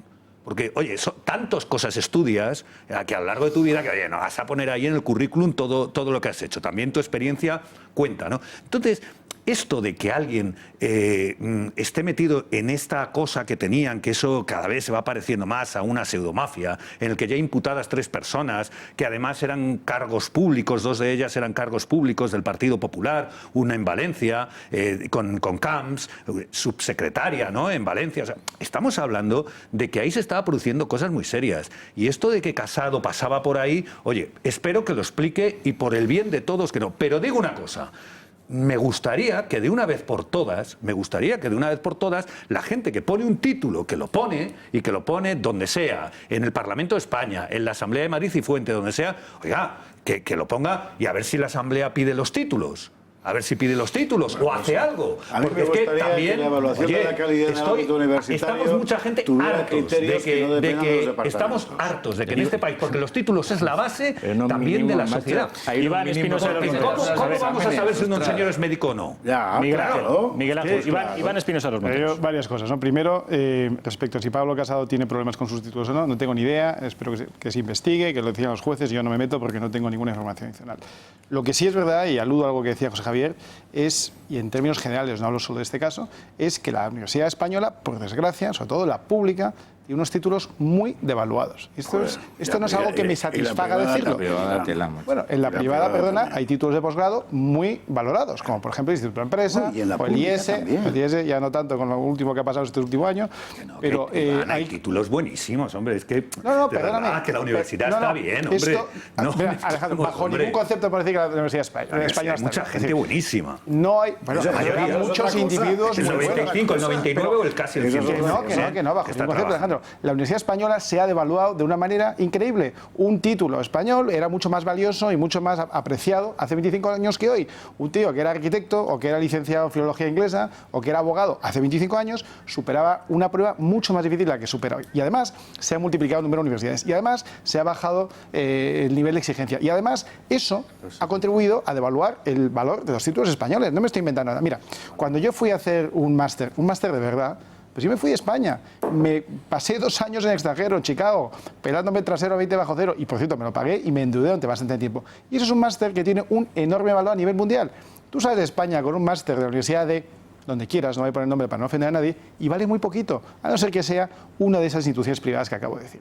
Fuera de España se valora muy poquito y tienes todos los rankings universitarios del mundo para comprobar que entre las 100 universidades no hay ninguna española. Entre los 100 másters hay 2 o 3 que son todos privados. ¿Cómo hemos acabado hablando de la educación en España? Porque lo ha dicho José. Porque es interesantísimo. Iván, acaba, por favor, y os quiero enseñar un vídeo que yo creo que es... Habéis mencionado algo acerca de quién ha trabajado en su vida antes de acceder al gobierno, que si Pablo Casado... Pablo Casado, en fin. Bueno, es que el otro día me molesté cuando llegó al gobierno Pedro Sánchez en mirar los currícula publicados en Moncloa, luego podrá ver otras cosas, de todos los miembros del gobierno. ¿Sabes el único que había cotizado un día de su vida en el sector privado antes de llegar al gobierno? Maxim Huerta, en Telecinco. Ese es el único que conocía lo que era emitir una factura, cobrar un IVA, liquidarlo, a veces sin haberlo cobrado, ir a buscar un cliente. En lo público, sí. Ahí tenemos un juez fantástico, ahí tenemos un señor que habrá cotizado, digo, desde el hiperespacio. Que sí. Y ahí tenemos, claro, es que está muy bien, a lo mejor no cotizó. Pero tú fíjate qué curioso, por cierto, el astronauta que yo sepa, toda su vida se ha pasado en instituciones públicas. Trabajando. Sí, en instituciones públicas. No he dicho que no hayan trabajado, escucha bien lo que he dicho. He dicho que no han cotizado un día de su vida en el sector privado, que no han liquidado una nómina, que no han liquidado un IVA, que no saben lo que es. Por cierto, acabamos. Todo es importante, Alejandro. Pero de todo un gobierno, me gustaría que hubiera alguno que este día 20, el viernes, como yo, haya cotizado IVA y que esté temblando porque el día 30 paga impuestos de sociedades. Y esto es una emoción que no conoce ninguno de los miembros de este gobierno, porque además Maxim Huerta ya se ha ido, con lo cual el que ha venido detrás tampoco. Y del gobierno anterior casi ninguno. Algunos sí que lo conocen. Casi ninguno. Podría decir, alguno lo conoce de este gobierno. Brillantísimos abogados de este gobierno. Sí, de este gobierno, y cotizando como autónomo. Pues como autónomo para ser presidente de una empresa pública, es lo máximo que he visto. Para ser consejero de una empresa privada. Presidente del gobierno de España. Miguel Ángel, deja que acabe. Alejandro, es deseable que haya gente que provenga de la administración pública. Y ahí es deseable que es gente que haya hecho carrera muy buena en el mundo de diplomacia, o en el mundo de abogacía del Estado, o en el mundo de los economistas del Estado. Tengo familia en ese mundo, está muy bien. también sería deseable que hubiera alguno, sobre todo en el ámbito de la economía, en el ámbito de la fiscalidad, en el ámbito de aquello a lo que nos dedicamos, creo que todos que estamos aquí hoy, es decir, a cotizar previamente el sector privado y algún día a lo mejor el sector público, para que entiendan lo que cuesta ganar €1, lo que cuesta pagar el IVA trimestralmente, lo que cuesta pagar el impuesto de sucesiones. Y eso es algo que, por desgracia, en este gobierno, y igual en el anterior, no es un problema del PSOE, es un problema de casi todos los partidos, hay muy poquita gente que lo haya hecho, como digo, un día de su vida. ¿Puedo decir una cosa? No, porque tenemos que cambiar de tema y ya son casi las 11 de la noche. Pero luego te voy a dar inmediatamente, Miguel Ángel, la palabra. Tampoco era para quitarle la razón, ¿eh? O sea, era para con respecto a esta competencia que existe entre... Dice Jordi Cañas que en realidad la competencia a Ciudadanos lo que hace es motivarle y que cuanto mejores sean los candidatos, pues mejor para Ciudadanos porque, en fin, esto ocurre también en un sistema capitalista. Cuanta más competencia, pues obviamente el producto o el servicio que se ofrece será mejor. Bueno, pues me gustaría que escucharan a Albert Rivera, que ha estado en Espejo Público, hablando de esta nueva competencia de Ciudadanos, de Pablo Casado. Dice Pablo Casado que en realidad... dice Albert Rivera, perdón, que Pablo Casado no es otra cosa que más de lo mismo. Estamos hablando de más de lo mismo, ¿no? Pablo Casado es el portavoz de Rajoy, lleva toda la vida en las juventudes del partido, de diputado, todos estos años que ha estado Rajoy en el gobierno, y es evidente que el Partido Conservador en España tiene una crisis que resolver, pero en todo caso, lo que sí voy a hacer yo, a diferencia de Casado con nosotros, es no convertirle en el adversario, ¿no? Casado se ha pasado toda la campaña yendo contra Ciudadanos, diciendo que había que ir contra Ciudadanos. Yo creo que no, que el adversario es el populismo y el nacionalismo y hay que tender la mano al constitucionalismo. Miguel Ángel, me da la sensación que tú ves estos toros desde la barrera, ¿no? Bueno, no, vamos a ver, yo creo que se está... se va a pillar un toro. No, pero es verdad que ahí yo lo veo a veces, ¿no? A ver quién, lo veo además en mi municipio, a ver quién se pega por ser más español. Yo me siento más español que ninguno, por cierto, pero vamos, o como el primero, como el primero. A ver quién ¿Y en esa competencia el Partido Socialista no participa? ¿Quién es nacionalista, no? No, hoy has dado un carnet, hoy desde una superioridad moral has dicho que Pablo Casado no era fascista, cosa que no lo es. Tú te has permitido decir que no lo es, como si alguien puede presuponerlo. No, porque el fascismo históricamente... No, pero es que claro, todo el mundo que no es socialista o no es de Podemos... Esas palabras hay que medirlas, pero es que lo han dicho algunas personas de tu partido, no es que están tirando hacia el fascismo. Yo te digo lo que yo pienso, Yo te digo lo que yo pienso, no soy prisionero de nadie. Significativo decir de alguien, no, es que no es fascista. ¿Cómo es fascista? ¿Para los Casado? No, pero es que a mí no se me ocurría decirlo. ¿No? Es que verdad. Usted lo ha dicho yo. El compañero no lo decías en ese sentido y yo te he entendido, No lo has dicho en ese sentido y por eso yo también lo he dicho. Yo no te he entendido en ese sentido, por lo menos. Vamos. Pero bueno, me ha parecido bien el decirlo porque, oye, es mi visión, también he aprovechado para decir lo que yo pienso, no por lo que tú decías, Javier. Perdona. Jordi Cañas, ¿es más de lo mismo Pablo Casado? Pues yo sinceramente, Albert tiene su opinión. Yo sinceramente creo que todo el mundo tiene el derecho y sobre todo cuando uno forma parte de un proyecto político, lógicamente tiene un punto de lealtad hacia aquel que lo dirige. O sea, a mí no me gustan las personas que dentro de un partido político no son leales al proyecto. Porque el proyecto lo deciden los militantes, los congresos, y cuando los militantes deciden que el señor Rajoy en su momento, o aceptaron el dedazo de Aznar y aceptaron el proyecto de Rajoy, aceptas un proyecto y evidentemente nada encaja al 100% con tu idea de un partido político. Pero en todo el momento que estás en una organización y hay unos dirigentes que han sido escogidos por la organización, tú evidentemente formas parte de eso y asumes esos postulados públicamente. Es decir, es más, yo defiendo ese modelo de partido en España. Habrá gente que no, que defiende que cada uno puede decir lo que dé la gana. Yo creo que no. O sea, uno está en un proyecto y defiende un proyecto. Y tiene sus críticas y las negocia y las dice dentro del partido. Pero cuando está en el partido, tiene que formar parte y asumir las cosas buenas y las malas. Entonces, Pablo Casado ha formado parte de un proyecto y, por lo tanto, evidentemente tiene una responsabilidad en las decisiones que adoptó Mariano Rajoy. No viene de nuevo. No es un señor que no haya estado formando parte o de la dirección del partido o de las decisiones del partido. ¿Eso lo invalida para regenerar el partido? No, yo lo que digo es que eso, lo que es decir, eso no es una opinión. O sea, lo que es una constatación de una realidad. Lo que es constatar que Pablo Casado no puede y no es ajeno a aquello. Pero mi pregunta es, ¿eso lo invalida para regenerar el partido? Lo veremos. Él ha dicho unas cosas durante esta campaña. Oye, es una campaña de primarias muy interesante, por cierto, un ejercicio democrático, interna o democracia interna del partido. Él ha dicho cosas muy diferentes de las que ha hecho el gobierno de Rajoy estos últimos 7 años, ¿no? Muy diferentes.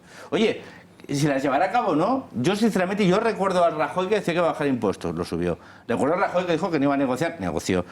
Yo recuerdo todo eso. Oye, que ahora resulta que Pablo Casado es consecuente y cumple con lo que dice. ¡Fantástico! Oye, pero si, ¿cuál es el problema? Oye, pero no lo que pasa es que yo, esta gente que viene y dice, no, mira, yo parto de cero, yo soy el Adán de la política, yo no tengo nada que ver. Lo digo porque eso sí que no podría afectar. Si dejan de ser, ahora vuelven atrás. Dice Jordi Cañas, dice José Javier, un segundito, porque dice Jordi Cañas que tiene memoria y que sabe las incoherencias de Pablo Casado. Es decir, que se ha pronunciado proponiendo o prometiendo una serie de cosas que luego el gobierno al que él perteneció o el partido al que él perteneció durante el gobierno y que él defendió, incluso él defendió. Es decir, que existe Miguel Ángel, un segundito, porque quiero que veáis un vídeo que tiene preparado mi compañera María Matos, que alude precisamente a eso, a las diferencias o a las similitudes o ambas cosas entre el nuevo partido de Pablo Casado, entre Pablo Casado y Albert Rivera. Buenas noches, María Matos.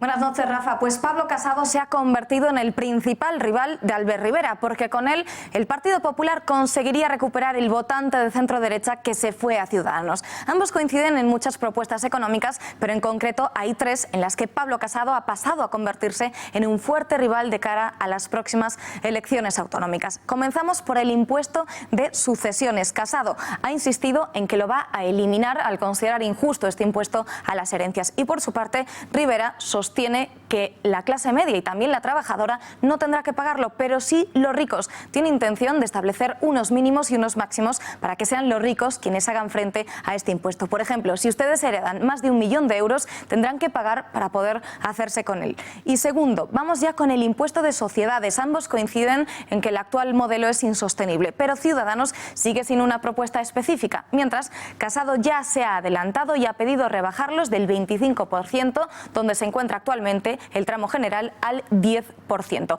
Y por último, el famoso IRPF. Ambos líderes están de acuerdo en que es necesario rebajarlo. La propuesta del líder del PP es bajar el tipo máximo del IRPF del 45 al 40%. Y por su parte, Ciudadanos pide condicionar el IRPF al déficit público, es decir, que si este baja de la barrera del 3%, lo disminuirían al 2 puntos hasta dejarlo entre el 18 y el 43,5%. Lo que propone Ciudadanos lo ha propuesto en los diferentes presupuestos, y Pablo Casado, que formaba parte del Partido Popular en el gobierno, no lo ha aplicado. Eso es muy importante decirlo. No, claro. Eso tiene mucho que ver con la pregunta que tú has hecho antes de si, a propósito de las declaraciones de Albert Rivera, de si es más de lo mismo. Por supuesto que sí. Como ha explicado además Jordi muy bien, pues llevas toda la vida dentro de un proyecto político y sales y tal. Ahora bien, también Zapatero era más de lo mismo. Y sin embargo hizo una política que Felipe González le habría horrorizado. El hecho de que sea más de lo mismo en el sentido de que viene de la misma élite cooptada o de la casta cooptada de los políticos no significa que no sea capaz de hacer otra cosa, precisamente porque viene de la tribu y sabe que en momentos determinados hay que desviar el rumbo porque si no literalmente hay que cerrar el chiringuito. Y ahí es donde, por lo que yo me refería antes, esa cuestión de que ahora tienen que oler, él como otros, y en otros partidos también, que es que la circunstancia cultural, social, económica, política de España ya no tiene nada que ver con la de 8 años y mucho menos con la de la época de Aznar. O sea, es otro mundo por completo distinto. Y ahora la situación es que tenemos un país que se deshace por dentro y por fuera, una estructura económica que no hay forma de hacer más elástica para que permita dar trabajo a más gente, un drama permanente de mayores de 48, 50, 55 años parados sin remisión y sin ayuda, un sistema educativo que va como va, y eso, y además el problema migratorio que lo tenemos ya. Eso no tiene nada que ver con la España de hace 8 años, ni con la de hace 12, ni con la de hace 20. Es otra España distinta. Y las propuestas para resolver esos problemas deberían ser también distintas. El hecho de que Pablo Casado sea más de lo mismo, es decir, que venga de donde viene, no de la casta, no significa que no sea capaz de darle respuestas. Ahora es él el que tiene que hablar. Iván, las propuestas económicas de los dos partidos, de Ciudadanos y el Partido Popular, sabes que detrás de la dimensión económica de Pablo Casado, de sus propuestas económicas, está Daniel Lacalle, que es un liberal, al que yo sé que que te gusta. ¿Cuáles son, en fin, tu opinión y sobre todo cuáles son las propuestas equivalentes o la réplica desde Vox? Daniela Calle estuvo también en el origen de las propuestas económicas de Vox, con lo cual, bueno, pues es que eso está muy bien, pero no es distintivo.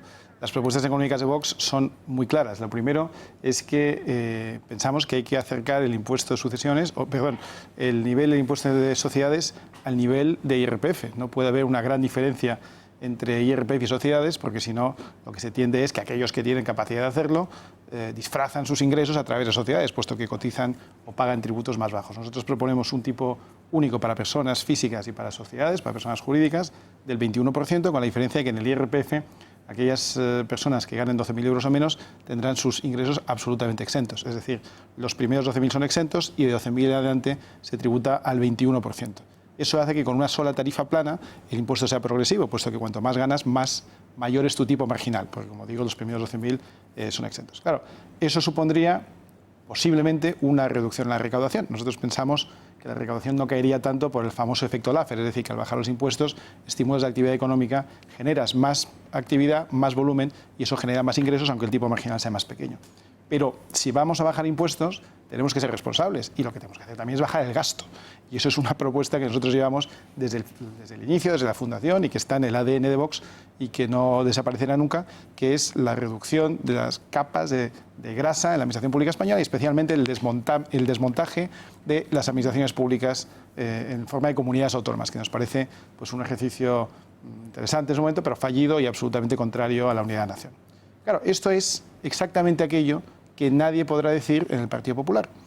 Y no sé si en Ciudadanos algún día, pero ¿y por qué? Y aquí vengo a explicar un poco por qué me parece que Pablo Casado, por muy buenas intenciones que tenga, tiene muy difícil convertirse en ese Adán que se deshace de todo lo anterior. Y es que para llegar a liderar un partido dependes mucho de la propia estructura del partido, de los aparatos. En el caso de Pablo Casado, él pasó una primera ronda basada en el voto de los militantes, que tuvo mucho mérito, superando a otras personas teóricamente mejor posicionadas que él, pero al final se debe a los 3.000 miembros del Partido Popular, aquellos que son los que votaron en segunda ronda, que son el aparato del partido. Y para él haber ganado, pues se ha tenido que negociar con el aparato de una provincia, con el aparato de una comunidad, ganarse a los reyezuelos o jefecillos locales, y para eso se tienen que hacer concesiones. Y para eso tienes que montar un equipo con la gente existente. Claro, tampoco te puedes hacer un Partido Popular nuevo con 20 personas que no conoce a nadie en tu ejecutiva, porque eso pues, es muy difícil, no en el Partido Popular, en ningún sitio.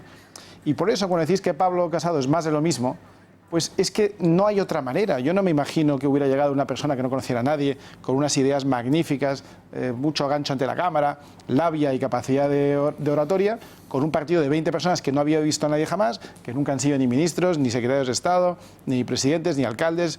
Eso es muy difícil. Podemos. Entonces, bueno, digo dentro del Partido Popular, dentro de un poder establecido. Puede aparecer un partido como Ciudadanos, de gente nueva, o un partido como Vox, de gente que viene de otro lado, y eso tiene su proceso y su maduración, y Jordi Cañas sabe lo que se tarda en llegar de la absoluta indiferencia o desconocimiento a la mínima relevancia, a cierta relevancia, y no digamos ya gobernar. Pues estamos hablando de décadas. Ciudadanos yo creo que se funda, no sé, pues hace 12 años, Vox lleva 4, o sea, esto tiene su proceso. El Partido Popular es poder fáctico, entonces ahí las cosas no se, ni el PSOE, las cosas no se cambian de un día para otro tan fácilmente. Por eso digo que aunque tengo la máxima esperanza en que el señor Casado sea capaz de cambiar muchas cosas, pues tengo mis reticencias porque es muy difícil cambiarlo todo con la misma guardia pretoriana de los que venían de atrás.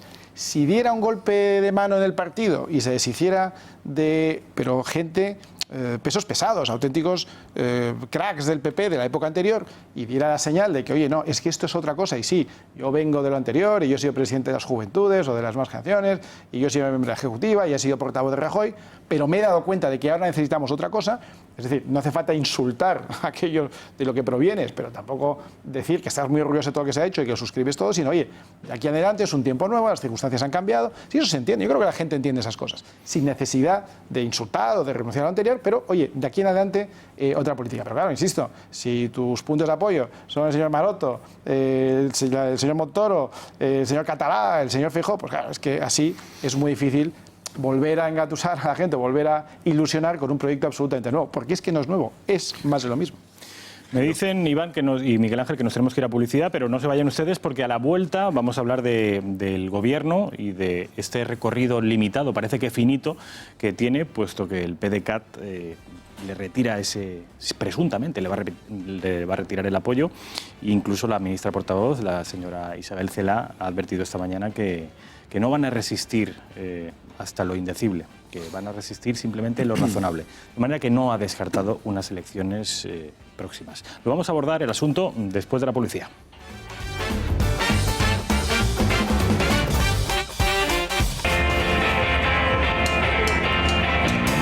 Yo aspiro a convocar las elecciones en el año 2020, es decir, acotar la legislatura. Convocar elecciones, nadie va a resistir más allá de lo razonable.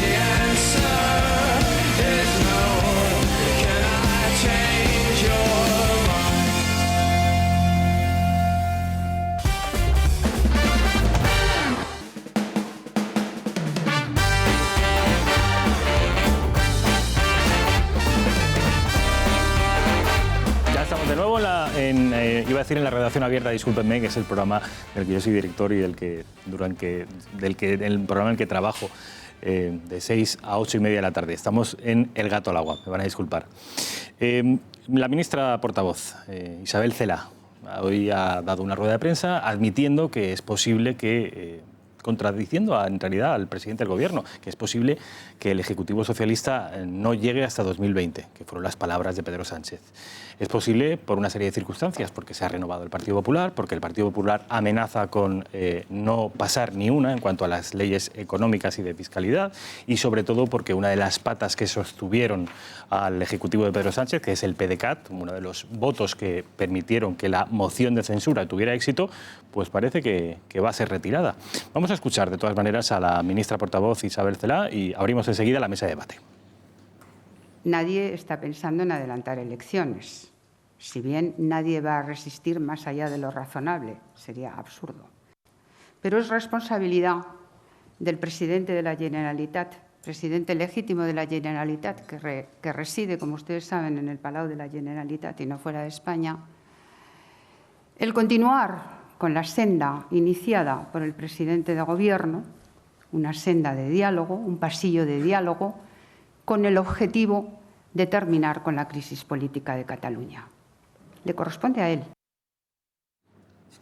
Bueno, Requeijo, ¿qué opinión te merecen estas palabras? Pues vamos a ver, este es el tema por el que yo apostaba al principio, ¿no? Cuando esbozábamos al principio los titulares del día, a mí me llama la atención esto porque sí, no sé si ha sido un lapsus o no, pero es verdad que denota que en el Gobierno no hay la misma impresión que, insisto, hace unas semanas cuando el presidente del Gobierno dijo en una entrevista que el objetivo era agotar la legislatura. Y es verdad que actualmente podemos estar todos de acuerdo en que el desafío independentista en Cataluña sea la empresa más complicada a la que se enfrenta actualmente el Gobierno de España, el Estado español en su conjunto. Y me parece que, aunque ha sido corto, es corto lo que llevamos del Gobierno socialista, ya se pueden sacar algunas conclusiones o incluso una serie de avisos para navegantes. Y es que dentro de ese intento de cambio de talante, por decirlo de alguna manera, o de política, lo que acabamos de escuchar en la portavoz, cuando insistía una vez más en el diálogo, es que estamos viendo cuál es la respuesta del independentismo. El independentismo es todavía radicalizarse más, es decir, apartar a la persona, en este caso Pascal, que apostaba por otro tipo de línea, es decir, quien de verdad en algún momento hubiese caído en la tentación de pensar erróneamente que esto era un enfriamiento recíproco de ambas partes, se ha equivocado. Lo estamos viendo. ¿Y tú crees que eso no lo sabían? Pues mira, no lo sé, Esparza. La verdad es que no lo sé si era, mira, con esta estrategia anterior, por cierto, apoyada por el Partido Socialista, porque el 155 fue como fue, porque Rajoy esperó al PSOE, pero si con esta estrategia no ha sido posible, intentemos este otro camino. Bueno, pues este otro camino yo no lo voy a valorar, pero sí sé dónde ha llevado, y ha llevado al mismo punto, exactamente al mismo punto. Entonces, quería añadir a esto que yo agradezco mucho cuando viene Jordi al programa, porque de verdad que yo entiendo o sé o más o menos consigo testar los mensajes que a nosotros nos llegan aquí. Pero claro, yo no sé si nosotros aquí estamos discutiendo sobre un escenario que luego allí está absolutamente o que se ve de otra manera, pues porque hay un señor que ha aparecido en un coche y ha derrumbado unas cruces y entonces eso parece que acapara el centro del debate político, o si el hecho de que Llarena retire la euroorden supone para ellos una agresión porque, claro, están dejando sin la posibilidad de defensa o de entrar de nuevo al territorio catalán a su legítimo presidente. Es que no lo sé, no sé cuáles son los mensajes que le llegan a la sociedad catalana. Entonces me da muchas veces la sensación de que podemos estar aquí discutiendo durante horas sobre lo que nosotros pensamos que son las soluciones y esas recetas no llegan muchas veces a la sociedad catalana. No sé y allí impera una narrativa diferente, ¿no? Una narrativa diferente, Rafa, eso es. Mira, estaba leyendo una noticia que me han enviado ahora mismo, que he retuiteado. Una reunión que ha tenido Quim Torra con los cónsules en Barcelona, los cónsules destacados en Barcelona, en los cuales se ha dicho que en Cataluña la democracia está amenazada por el Estado, que el gobierno no renunciará jamás a la autodeterminación y que nunca se rendirá, y ha responsabilizado al gobierno de la violencia en Cataluña, de la violencia fascista. Entonces, esto hoy. Entonces, ¿de qué demonios de pasillo, de qué pasillo, que no sea el de una cárcel, habla la portavoz? Pero, de verdad, que el PDeCAT, que los separatistas en Cataluña están armándose, están cargando en fuerzas, están recuperándose, pero que dejen de mentir. Oye, que yo vivo allí, vivimos allí, lo vivimos cada día, la tensión va en aumento, están aprovechando el buenismo casi psicopático de este gobierno para volver a acumular fuerzas, para volver a intentarlo, con un presidente que es un xenófobo racista, dicho hace un mes y medio por el señor Pedro Sánchez. Y por mí. ¿Verdad? Entonces, oye, este señor está gobernando la Generalitat aprovechándose de esta especie de lapsus temporal para volver a intentar un golpe de Estado. Oye, de verdad. Es que yo lo digo muchas veces, es decir, este es un problema muy complejo. No entiende de atajos ni de soluciones mágicas, pero pasa porque de una vez por todas este y cualquier gobierno de España y los partidos nacionales asuman que el discurso, no del diálogo, sino de la tontería, no tiene ningún recorrido. Es decir, uno no puede dialogar con quien no quiere dialogar. Si hay un señor que dice que el único punto de debate es la autodeterminación de Cataluña, el derecho de autodeterminación, no hay nada que dialogar y no hay nada que sentarse. No se puede blanquear un xenófobo, racista, que insulta a la mitad de la población. No se puede blanquear un señor que utiliza las instituciones contra la democracia. No se puede blanquear a aquel que utiliza las instituciones contra la mitad de la población de Cataluña. No se puede blanquear, por mucho que a uno le hayan nombrado presidente gracias a los votos de ese señor. Pero hay que recordar que el señor Pedro Sánchez es presidente gracias a los votos de aquellos que quieren romper España y amenazan la libertad y la igualdad de los ciudadanos de España. No solo a los catalanes o a los vascos, a todos. Porque poniendo en jaque la libertad de los catalanes y de los vascos, se pone en jaque la democracia española. Oye, de verdad, ya basta. Yo quiero un gobierno que no sea un gobierno que dé un perfil, evidentemente, ni antidemocrático ni agresivo, pero que tiene que dejar muy claro cuál es su objetivo, que es el que juró, prometió cumplir, que es el cumplimiento de la ley y de la Constitución. Porque solo existe la ley. O sea, solo si existe la ley se puede actuar en libertad. Yo o sea, cuando... de verdad. Entonces, reunirse con personas como el señor, hoy se han reunido con el señor Maragall, que va a utilizar una vez más las embajadas, entre comillas, de la Generalitat para hacer zapa de la imagen de España. Oye, ¿sabes lo que significa que todos los cónsules que hay desplegados en Barcelona, de todos los países del mundo, tengan un presidente de la Generalitat, es decir, de una parte del Estado, que les dice que España no es un país democrático? Significa un... O sea, de verdad, ¿podemos permitir esto? Pero vamos a ver, Oye, parece que lo que dices, parece que lo que Ángel, estás diciendo hombre, es que el gobierno no cumple la ley y la Constitución. ¿No? Porque eso es lo que has dicho, que dice, es que quiere un gobierno que cumpla la ley y la Constitución. Sí, claro. Este gobierno cumple la ley y la Constitución. El anterior también, por cierto. No solo es eso, hombre. No. Bueno, pero tú has hablado de eso. Ya está como Soraya. Pero tú has hablado de eso. La ley y la Constitución, venga. No, pero tú has hablado de eso. Es muy fácil, hay más cosas. Es muy fácil hablar, pero no concretar nada. Es muy fácil decir, tenéis que hacer, tenéis que decir, pero no concretar nada. Porque a mí me gustaría saber a quién más quieres que se meta en la cárcel. ¿A quién más quieres que se meta en la cárcel? Es que va de eso. Es que no entiendo nada. Es que, vamos a ver. No lo entiendo. Es que no lo entendéis es evidente. No, claro. Es evidentísimo. No, lo entiendo demasiado bien. No, lo entiendo demasiado bien lo que quiere Ciudadanos en Cataluña, que ha perdido el tren. Porque, por cierto... ¿Hemos perdido el tren? Sí, porque, por cierto... porque, por cierto... Porque, por cierto... Hombre, que es muy tonto. ¿Qué os pasa? Oye, yo no traigo... Mira, este es mi argumentario, el que me hago yo. Igual, yo no tengo argumentario de nadie. No, pero porque, por cierto, el liderazgo en Cataluña ni siquiera... Ni siquiera que a tu presidenta la insulten por la calle y la amenacen. Perdón un segundo. Luego que con nosotros no bailan. No perdóname un segundo. Que hay que hablar. No bailan. No, pero que hay que hablar. ¿De qué hablas? Pues esto, cuando se habla... ¿De qué hablas? Bueno, yo si me dejas hablar... Déjale hablar. Si me dejas hablar, te demuestro lo que significa hablar. Sí. Hablar significa esto, escuchar. ¿Ah, sí? Y significa escuchar al que está al lado. Eso no significa que le tengas que dar la razón. Pero sí que puedes hablar con todo el mundo. Y eso no significa que tengas que transigir, pero el diálogo es importantísimo siempre porque desarmas a aquellos que no cumplen la ley, porque desarmas a aquellos que no están con la democracia, porque desarmas a aquellos, por ejemplo, que están hablando, como hablaban allí, que eran muy de izquierdas alguno, y estaba predicando con la desigualdad, porque no estaba diciendo, porque predicaba que un señor por nacer en Barcelona tenía más derechos que por nacer en Extremadura. El PSC lo en Extremadura.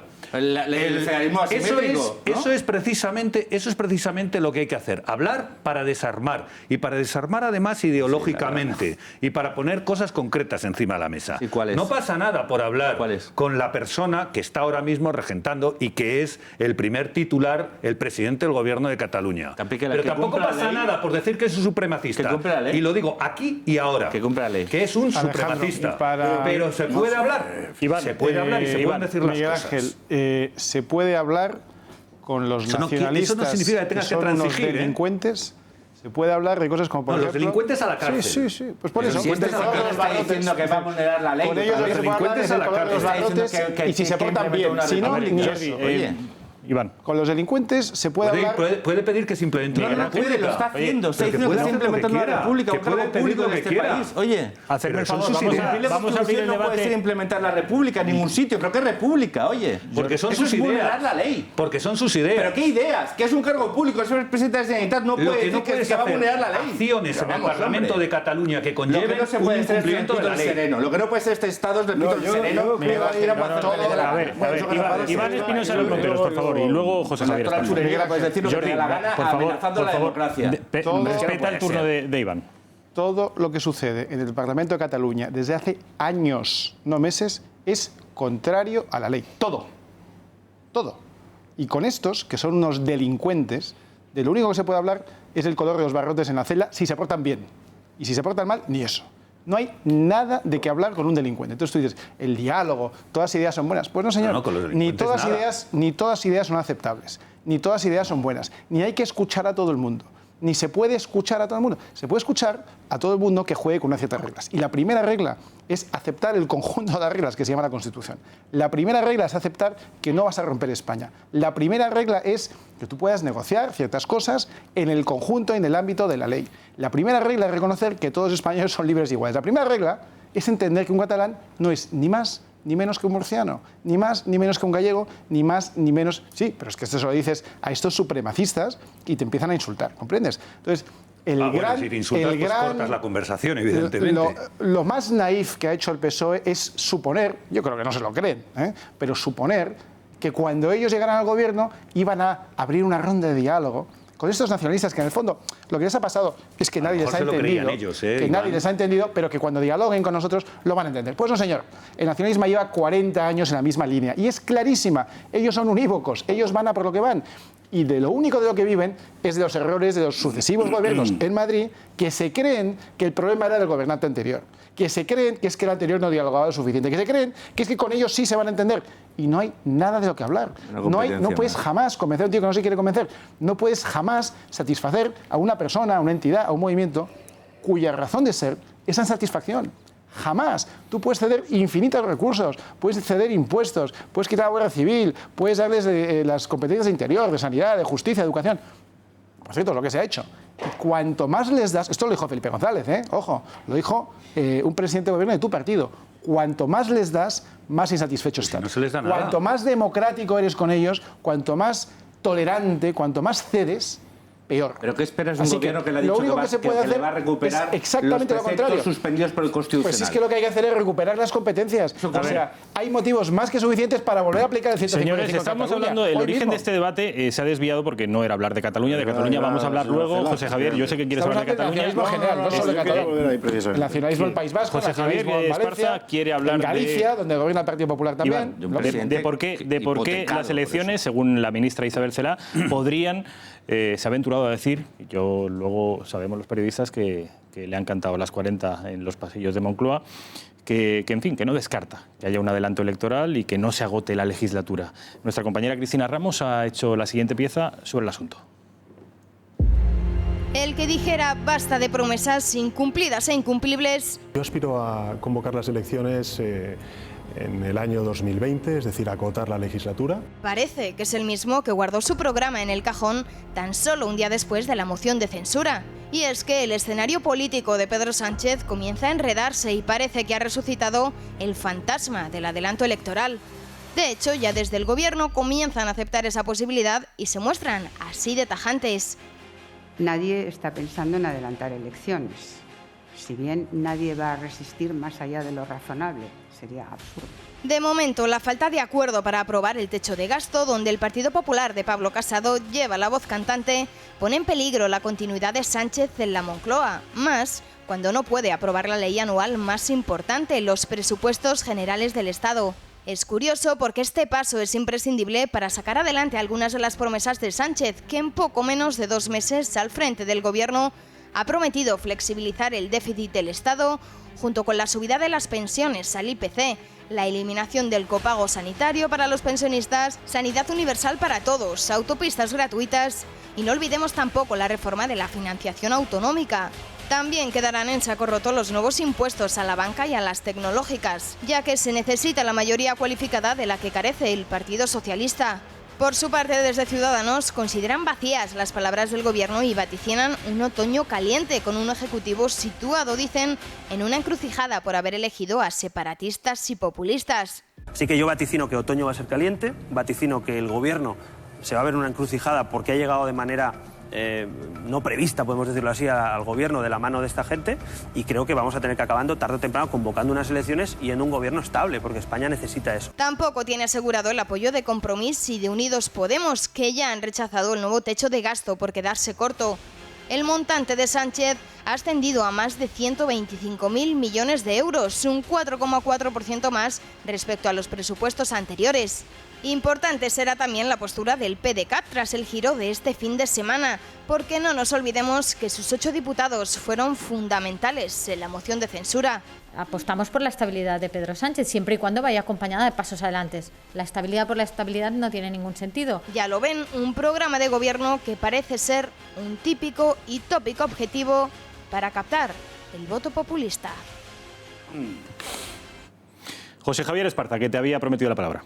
Y eso es lo que es un hombre cumplidor, sí señor. De palabra. Bueno, vamos a ver. El tema de origen no era el catalán, sino pues, la estabilidad del gobierno Sánchez, que realmente no podía ser otra cosa que como es. Primero porque pues, un gobierno que ha llegado al poder como ha llegado, en unas circunstancias francamente extravagantes y además con apoyos con los que es muy difícil sumar nada porque son todos muy diversos y persiguen con mucha vehemencia intereses muy contrapuestos. Así que inevitablemente esto tenía que acabar así. Pedro Sánchez, yo creo que en algún momento concibió realmente la posibilidad de, bueno, ya que he llegado hasta aquí, me voy a ocupar de terminar de cargarme a Ciudadanos, que el PP se siga cociendo en su propia salsa, que el separatismo catalán se extreme mientras yo pongo a mi interlocutor, nacionalista por supuesto, pero más propio para ese juego absurdo, estoy de acuerdo con Jordi, de 40 años de que solo se puede hablar en Cataluña con los nacionalistas, en fin. Bueno, pero de repente todo se lo ha descuajeringado bastante. Uno, porque el proceso nacionalista en Cataluña ya no lo controla nadie, se les ha ido de las manos hace muchísimo tiempo. Y lo que hemos visto en el último año es una evidencia. Dos, los demás siguen tirando. 3, objetivamente la política que Pedro Sánchez puede hacer, aparte de anuncios más o menos, en fin, ruidosos, es la que hay y es la que marcan los presupuestos de Rajoy. Y se viene el aniversario. ¿Perdón? Se viene el aniversario del referéndum. Y resulta que además en el PP ha aparecido un tipo que, con todos los paréntesis que hemos puesto a la primera hora de este programa, que sin duda los tiene, resulta que puede encarnar el único movimiento social visible de España del último año, que son los balcones. Así que es comprensible que de repente uno se encuentre en la situación de decir, pues mira, a lo mejor quedarme aquí resulta que me va a quemar a mí, en lugar de quemar a los demás, que es lo que yo esperaba. Así que encaja perfectamente lo que dice Alejandro de esas rumores, ¿verdad?, de que haya parte del gobierno y parte del partido que estén pensando, ve preparando las cosas para convocar elecciones cuando aún estemos a tiempo de parecer la solución y no otro problema más a los que ya tiene el país. Iván Espinosa Los Monteros, si eres muy breve te doy la palabra, pero solo si eres muy breve. Brevísimo. Me refiero solo a un comentario que ha hecho el Sartadi en el vídeo que acabamos de ver, que me ha parecido muy interesante, que ha dicho, la estabilidad por la estabilidad no tiene ningún sentido, solo si se avanza. Es decir, para que entendamos lo que nos están diciendo, Miguel Ángel, lo que os están diciendo, los del PSOE, que no se están dando un apoyo. La estabilidad no es un apoyo al PSOE, no es una moción de confianza, no es que crean que tengáis capacidad de gobernar, es que piensan que os van a sacar algo. Sí, esto es lo que está diciendo, porque cuando tú aportas estabilidad, precisamente es al contrario de lo que ha dicho el señor Artadi. La estabilidad es por la estabilidad, es decir, precisamente en aras de la estabilidad de un país, en aras de un futuro un poco menos incierto, en aras de que la gente tenga unos marcos de referencia en los que sepa que se mueve, más o menos, pero lo que ha dicho es que no es eso. Lo que ha dicho es que es solo si se avanza, es decir, si se retrocede en términos normales. Para ella avanzar es lo que para nosotros es retroceder. Por lo tanto, tenemos que ser, ellos no mienten, son muy claros. No vale la estabilidad por la estabilidad. Estoy de acuerdo con lo que dices, que esa es la visión que tiene el PDeCAT. De hecho, no creo que sea algo bueno para España lo que ha pasado este fin de semana, ni para ninguno. O sea, creo que peor para los nacionalistas catalanes. O sea, yo creo que es horrible porque al único que le viene bien es a Puigdemont, que está allí huido y es el único que quiere todas estas cosas. Pero me gustaría que tú, que has dicho eso y que esto, yo coincido con lo que has dicho, pero que le añadas la otra parte, ¿no? La contestación, que para mí es la evidencia, ¿no? Lo que ha dicho Borrell, ¿no?, el ministro de Asuntos Exteriores, que dice, no tengo ni idea de cuáles son los planes del señor Puigdemont, pero le puedo garantizar que la integridad territorial de España es el objetivo número 1 de este gobierno. Y además, bueno, todos sabemos lo que piensa Borrell sobre esta materia. Bueno, pues nos vamos a quedar con esa última palabra del ministro de Asuntos Exteriores, que es tranquilizadora. Yo no creo Miguel Ángel, es que tengo una llamada, lo vas a poder comprobar. No sé si habéis visto, Miguel Ángel, Jordi, seguramente tú estés más al tanto de lo que ocurre en la universidad pública, en los campus universitarios en Cataluña y lo que ocurre con los estudiantes que se significan políticamente, del lado del constitucionalismo, obviamente. Los estudiantes que se significan del lado del separatismo no tienen ningún problema, pero sí la gente de sociedad civil catalana. Bueno, pues cada uno hasta este momento podíamos tener la idea, la impresión o la opinión de que la universidad pública en Cataluña perjudicaba, marginaba a ese sector de los universitarios, al sector constitucionalista. Esto podía ser una opinión hasta hoy. Hoy un juzgado en Cataluña ha fallado a favor de esto que hasta ahora era una opinión. Y tenemos precisamente a Josep Lago y a María Domingo, que son coordinador y vicecoordinadora de Societat Civil Catalana. Los tenemos al teléfono, los tenemos directamente desde Barcelona. Josep y María, buenas noches. Hola, buenas noches. ¿Qué tal? ¿Cómo estáis? En primer lugar, nuestra solidaridad, apoyo y también admiración por lo que habéis tenido que sufrir y padecer, porque hemos visto desde el resto de España, obviamente no tenemos, no nos podemos hacer a la idea de la magnitud de las cosas que allí ocurren, pero sí que hemos tenido acceso a vídeos, a muchos vídeos donde se os ha perseguido, incluso se os ha agredido, y además no habéis contado en absoluto con el amparo de la universidad. Y esto hoy ya no es una opinión, es un fallo judicial. A ver, explicarnos un poco. Sí, no, ciertamente yo creo que estamos de enhorabuena. Te solidarizabas con nosotros, pero bueno, nosotros estamos muy contentos por esta sentencia porque pone en evidencia lo que habéis dicho, ¿no?, que existe una universidad que en ningún momento ha querido trabajar para solucionar los déficits democráticos que existen en la universidad por parte de unos violentos, sino que la misma universidad, por ejemplo, ha apoyado las tesis nacionalistas y ha incluso cedido al chantaje de los violentos expulsando a nuestro colectivo de la Universidad Autónoma de Barcelona. Y fue este el motivo por el cual nosotros tuvimos que iniciar un proceso judicial. Una vez agotamos toda la vía administrativa, una vez habíamos picado ya en todas las puertas de todos los despachos de la universidad y nadie nos quiso hacer caso, y si a día de hoy estamos constituidos como colectivo de pleno derecho es porque una juez de un juzgado aquí en Barcelona ha dicho que se nos había vulnerado 4 derechos fundamentales, una cuestión que no tiene precedentes en España. No existe ningún precedente de que una universidad española haya vulnerado 4 derechos fundamentales de unos estudiantes. Y bueno, ahora al fin y al cabo se nos reconoce lo que nosotros decíamos durante hace mucho tiempo, ¿no? Y es que no tenemos suficiente libertad de expresión en la universidad. Se nos ha vulnerado el derecho a la libertad ideológica, a la no discriminación por razón de opinión y al derecho a la educación. Al derecho a la educación. Esos 4 derechos que la universidad, se trata de la Universidad Autónoma de Barcelona, hay varias universidades en la ciudad condal.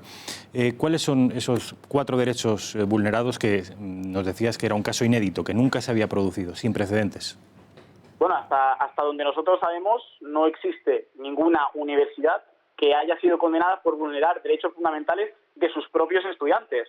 No, es decir, ya no solo uno, sino es que en este caso ha habido 4, ¿no? Pero es que nosotros no conocemos ningún precedente y lo hemos estado buscando, lo hemos cotejado, por decirlo de alguna forma, y no hemos encontrado ningún precedente, con lo cual es un hecho gravísimo que pone en evidencia la persecución por motivos ideológicos hacia los constitucionalistas, hacia esas personas que no comulgan con el régimen secesionista, que no comulgan con el separatismo. Josep y María, ¿en qué contarnos? Yo decía al principio de esta intervención, de esta llamada vía Skype, que en el resto de España no nos hacemos una idea de lo que está ocurriendo en la sociedad catalana y en particular en las universidades catalanas. Contarnos, para ponernos un poco en situación, ¿a qué os habéis enfrentado, a qué os enfrentáis y qué tipo de agresiones, si han sido verbales o si han pasado de la verbalidad, a qué tipo de agresiones os habéis enfrentado?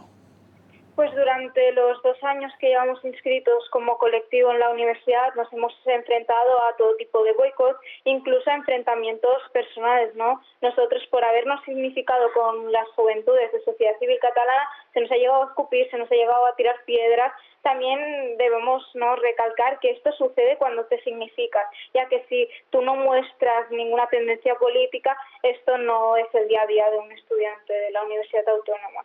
Y el problema aquí es, ¿no?, el rectorado, la ineficacia de este rectorado, que incluso con imágenes tan graves como la del extintor, no sé si la vieron, que nos rociaron con extintor una de las carpas, el rectorado no se ha dignado ni a emitir un comunicado condenando todo lo que nos ha sucedido. Y esto crea pues un clima de aún más hostilidad que el que ya existe por parte de del CPC o de los radicales de extrema izquierda catalanes. Claro, porque yo creo que hemos de tener en cuenta aquí que la Universidad Autónoma de Barcelona nos pidió que para poder estar constituidos como colectivo dejáramos de hacer todo tipo de declaraciones en medios y en redes sociales que pusieran en entredicho el prestigio de la universidad, ¿no? Decían ellos.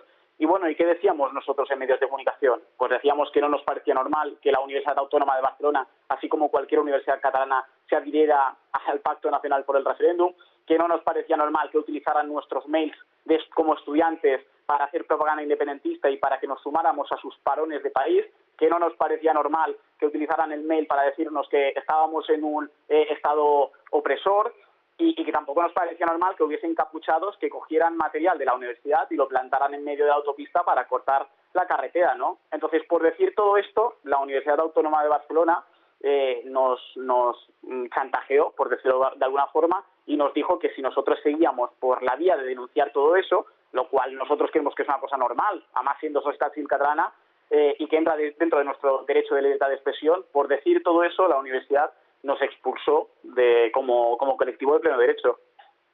Josep y María, estas palabras, estos testimonios vuestros, estas imágenes que estamos viendo, me recuerdan, y abro el debate a la mesa, ¿a qué os recuerda esto? ¿Os recuerda al País Vasco?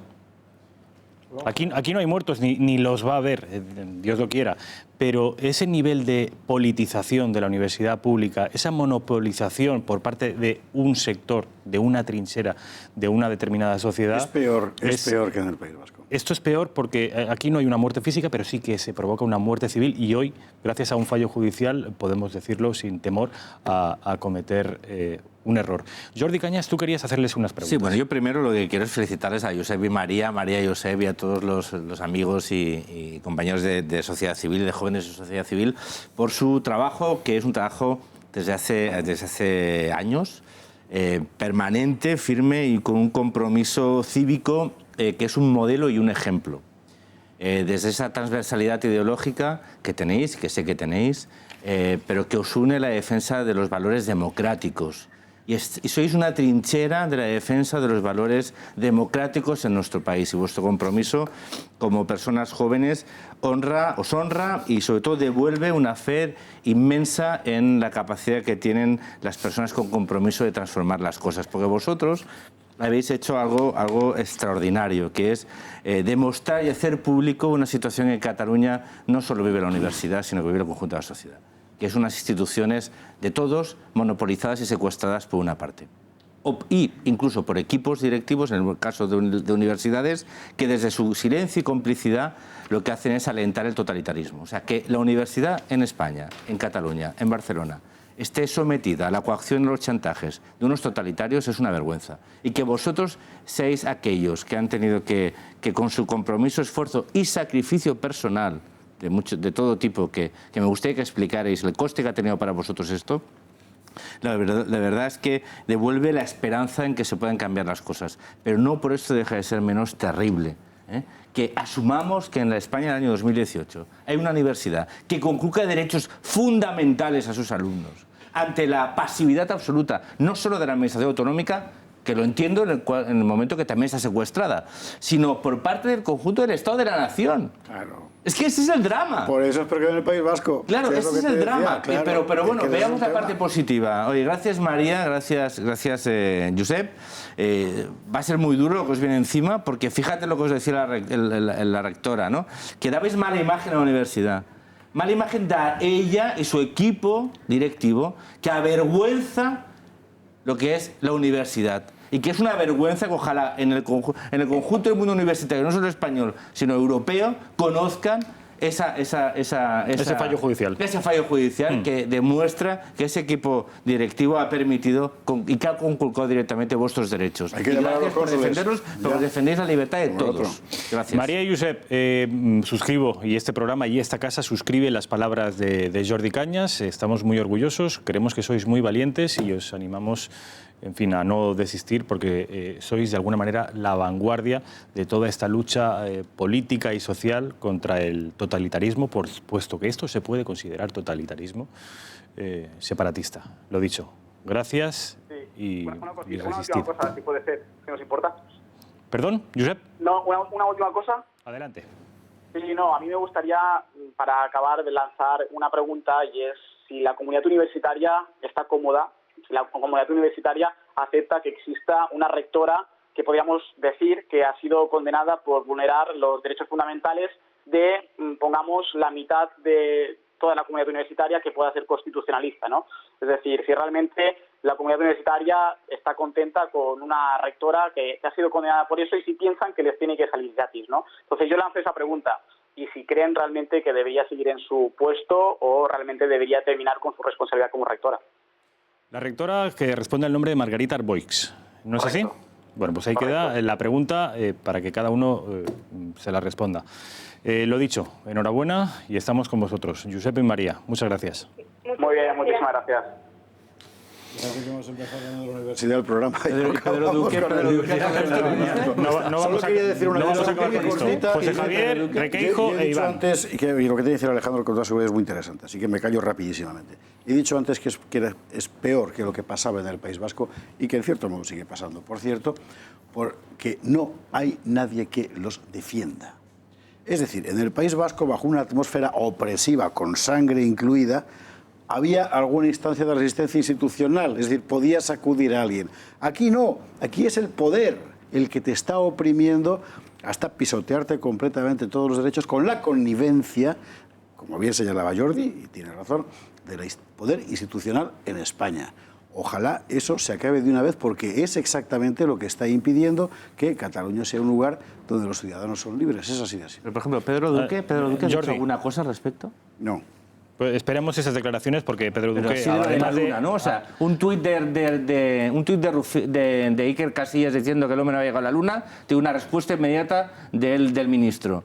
Que unos alumnos tengan una sentencia judicial dándoles la razón por conculcar sus derechos fundamentales, ¿qué pasa? ¿Que eso no está más allá de la estratosfera? ¿Está en la Tierra eso? Creo que el gobierno está a otra cosa ahora mismo, Sí, Jordi. claro. Alejandro Requeijo. Bueno, pues vamos a ver, recogiendo un poco la pregunta que nos lanzaba Josep, ¿no? Yo voy un poco más allá y al hilo de lo que hemos estado comentando durante el programa, igual también merecería un debate el hecho de analizar qué es más grave, si la conculcación de un derecho fundamental o un cohecho impropio, por poner el ejemplo del posible delito, ¿no?, del que hablábamos antes en relación a la investigación de Pablo Casado y sobre los minutos que se dedican los medios de comunicación a un asunto y al otro. Y eso es un poco lo que me da miedo, y lo apuntaba Jordi también, comparando con la reacción del gobierno. Lo que me da miedo es que nos terminemos por inmunizar ante imágenes y hechos como estos, por aquello de que se conviertan en costumbre, dejen de tener interés mediático, lo que no saben los medios ya sabemos que no existe, y al final se ceda también ese terreno. Y entonces, claro, yo ahí me vuelvo a preguntar sobre la utilidad del 155. El 155 se suponía que la idea era arrebatar al independentismo radical los resortes de poder. Y esos resortes de poder también incluyen el hecho de que una universidad, que debería ser en ese sentido independiente, utilice los correos electrónicos de los alumnos para impartir ideas políticas, ¿no? Esos son los resortes que al final acaban convirtiendo lo que hace 20 años era un 20%, a lo que ahora es un 40%, y a lo que si nadie hace nada para arrebatar, insisto, esos resortes de poder, dentro de 20 años será un 70%. Iván Espinosa. Absolutamente de acuerdo con lo que dice Alejandro Requeijo. Pero es que yo añadiría una cosa más que enlaza con lo que he dicho antes. Uno de los principales motivos por los que las universidades públicas en España han bajado enormemente su prestigio es porque las universidades públicas españolas se han politizado. Porque los hijos en mayo del 68, los que han leído a Gramsci, los que están en el mundo de la izquierda y del nacionalismo, han entendido que la universidad es un sitio que ellos tienen que ocupar y que ese es su sitio. Y por tanto la universidad en España, la universidad pública, las privadas en menor medida también, pero la pública está absolutamente politizada y absolutamente tomada por los políticos que predominan esas áreas. Un sentido patrimonial del poder, ¿no? Claro, en el centro de España están dominados por la izquierda. En la periferia están dominados por los nacionalismos. Y en el caso de Cataluña, evidentemente, la Universidad Autónoma es un sitio dominado por el nacionalismo separatista, xenófobo, racista, todo lo que le quieras poner. Y por eso el gran drama es que las personas que no pueden elegir, porque no tienen capacidad económica para elegir entre pública y privada, por cierto, que mucho se puede decir también de la escuela y los institutos, que están absolutamente dominados por profesores de izquierda, los que no pueden elegir tienen que ir necesariamente a la pública. Y en la pública son sometidos por aquellos que tienen una forma de pensar, te guste o no te guste. Si no eres de izquierdas, te lo comes en el instituto. Si no eres nacionalista, te lo comes en Barcelona. Y da igual. Por eso, el señor Pedro Duque una vez se le escapó y dijo que él a sus hijos los habían mandado a un colegio privado, para que aprendieran inglés bien, no como en la pública. Por cierto, el mismo colegio que les llevo yo, o sea que no le voy a criticar por ello, es un acierto por su parte. Pero por eso los dirigentes nacionalistas tampoco llevan a sus hijos a los colegios públicos, los llevan al colegio alemán, o los llevan al colegio británico, los llevan al liceo francés o lo que sea, porque ellos saben lo que hay en esos colegios y en esas universidades que han permitido que caigan en manos de la política. Por lo tanto, una de las primeras cosas que tendríamos que hacer, claro, si quisiéramos recuperar el prestigio de la universidad pública, es arrebatarse a los políticos, arrebatarle la Facultad de Políticas a Podemos, arrebatarle la Universidad Autónoma de Barcelona a los separatistas, y así sucesivamente con todas las universidades públicas en toda España. Y la conferencia de rectores que diga algo también. Que se pronuncie el Ministerio de Cultura y la Conferencia de Rectores. Eso estaría muy bien. Este tema, iba a decir, está agotado y no da más de sí. No, podríamos estar horas y horas hablando de este asunto y seguramente no acabaríamos llegando a ninguna conclusión concreta. Pero tenemos que irnos a publicidad para cambiar de tema. No sé si os acordáis lo que ocurrió hace 5 años por estas fechas. Una tragedia. ¿Tenéis alguna idea? El tren de Angrois, efectivamente. Tenemos un vídeo preparado al que vamos a acceder, vamos a poder verlo después de la publicidad.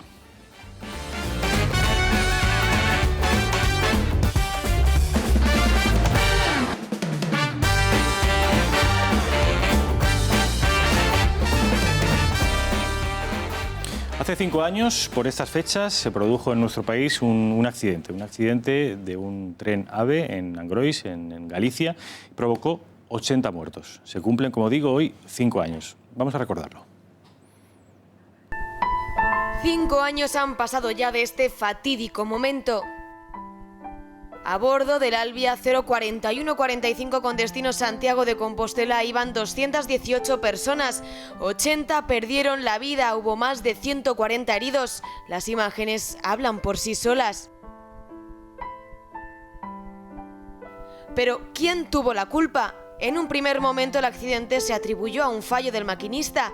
El convoy iba a 192 km por hora y la velocidad máxima era de 80. Pero la peligrosa curva de Angrois no tenía balizas de seguridad para prevenir un posible error humano.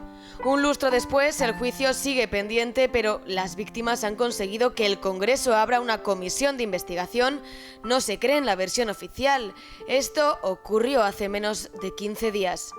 Solicitar el perdón y que prefería haber muerto yo a uno de ellos.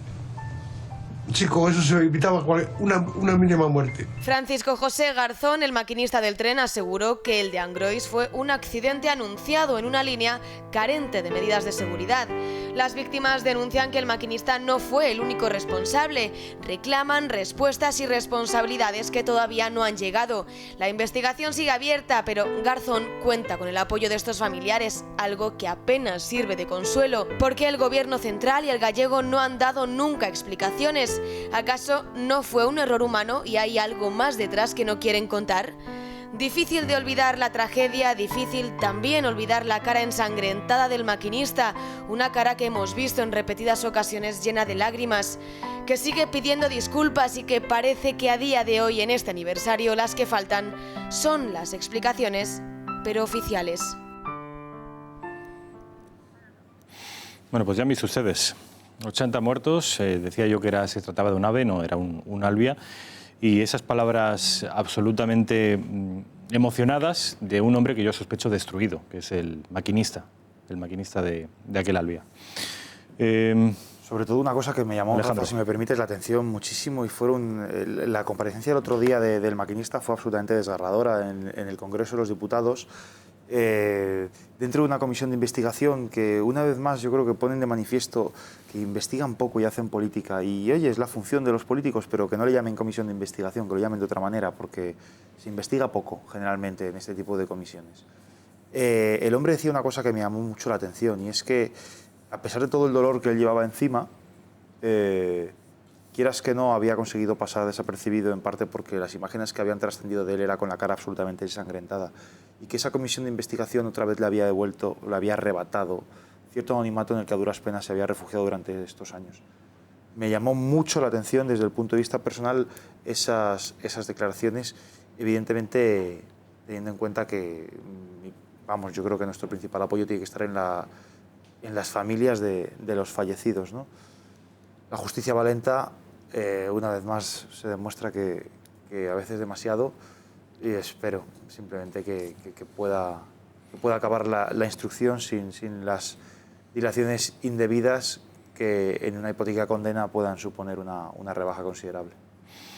A raíz de ese accidente se cambiaron las medidas de seguridad y se incluyó en muchos de estos trenes, en la mayoría, un pedal que se llamaba pedal del hombre muerto, que era en el momento que pasaba un largo espacio de tiempo sin ser presionado, saltaban todas las alarmas. Eso ya existía. Eso siempre ha existido. No hay ningún tren que no lleve el hombre muerto. El hombre muerto lleva yo creo que 30, 40 años en cualquier tren. Cualquier tren, cualquier máquina, inclusive las de mercancías. Creo que no hay ninguno. O sea, puedo asegurar que no hay ninguno sin hombre muerto. Yo creo que efectivamente la justicia es lenta, Rafa, pero en este asunto yo creo que se está investigando. Pero para mí lo más importante de este asunto, lo más importante es que los técnicos, que los que saben de estas cosas, determinen cuáles son las medidas de seguridad que tiene que haber. Porque recordemos que hay 5.000 kilómetros de vía en este país que tienen infinitamente peores condiciones de seguridad que esa. Hay muchos kilómetros de vía en España que tiene bloqueo telefónico. bloqueo telefónico es cuando llamas de una estación a otra para pedir la vía para que vaya un tren a otra. En fin, el tema de la seguridad es un tema complejo y yo creo que tiene que estar en manos de los técnicos, que tienen que decidir cuáles serán las medidas de seguridad adecuadas para ese caso también y para todos los casos, para que podamos ir tranquilos, sin hacer más alarmismos. Y, por supuesto, en este caso, pues a mí me da pena también, ¿no?, ver a este hombre ahí pues llorando y tal, pero tampoco se me olvida que iba a 192 kilómetros, a 100 y muchos kilómetros, por ahí iba el doble de la velocidad permitida, ¿no? Tampoco, en fin. José Javier Esparza, un minuto. Solo una cosa que quiero recordar, con el aniversario, a un amigo de esta casa y amigo personal que falleció en este accidente, que fue Enrique Beotas, y que nos sobrecogió enormemente la noticia cuando supimos que iba ahí dentro. En fin, para la familia de Enrique y para todas las demás víctimas de Albia, por supuesto, desde el Gato al Agua, desde Intereconomía, nuestro abrazo más fuerte. Bueno, pues ahí tienen ustedes, recordar y que sirva este vídeo de homenaje a todas esas personas que fallecieron, entre ellas ese amigo de esta casa. 80 personas fallecieron hace exactamente 5 años. Valga, como digo, nuestro homenaje y, sobre todo, emplazar a la justicia a que acelere lo máximo posible, porque se trata de un asunto extraordinariamente sensible, no para una ni para 2 familias, sino para 80 familias. Jordi Cañas, ha sido un placer contar contigo. Sí, si me permite solo un segundo. Nos quedan 10 segundos. No, desde aquí transmitir un apoyo a los ciudadanos de origen griego que viven en nuestro país, a las personas de origen griego que estén entre nosotros y a todos los griegos por la terrible situación que están viviendo en estas horas, últimamente con las personas fallecidas por los terribles incendios. Son nuestros compatriotas europeos y hay que transmitirles nuestro afecto también. Por ese incendio.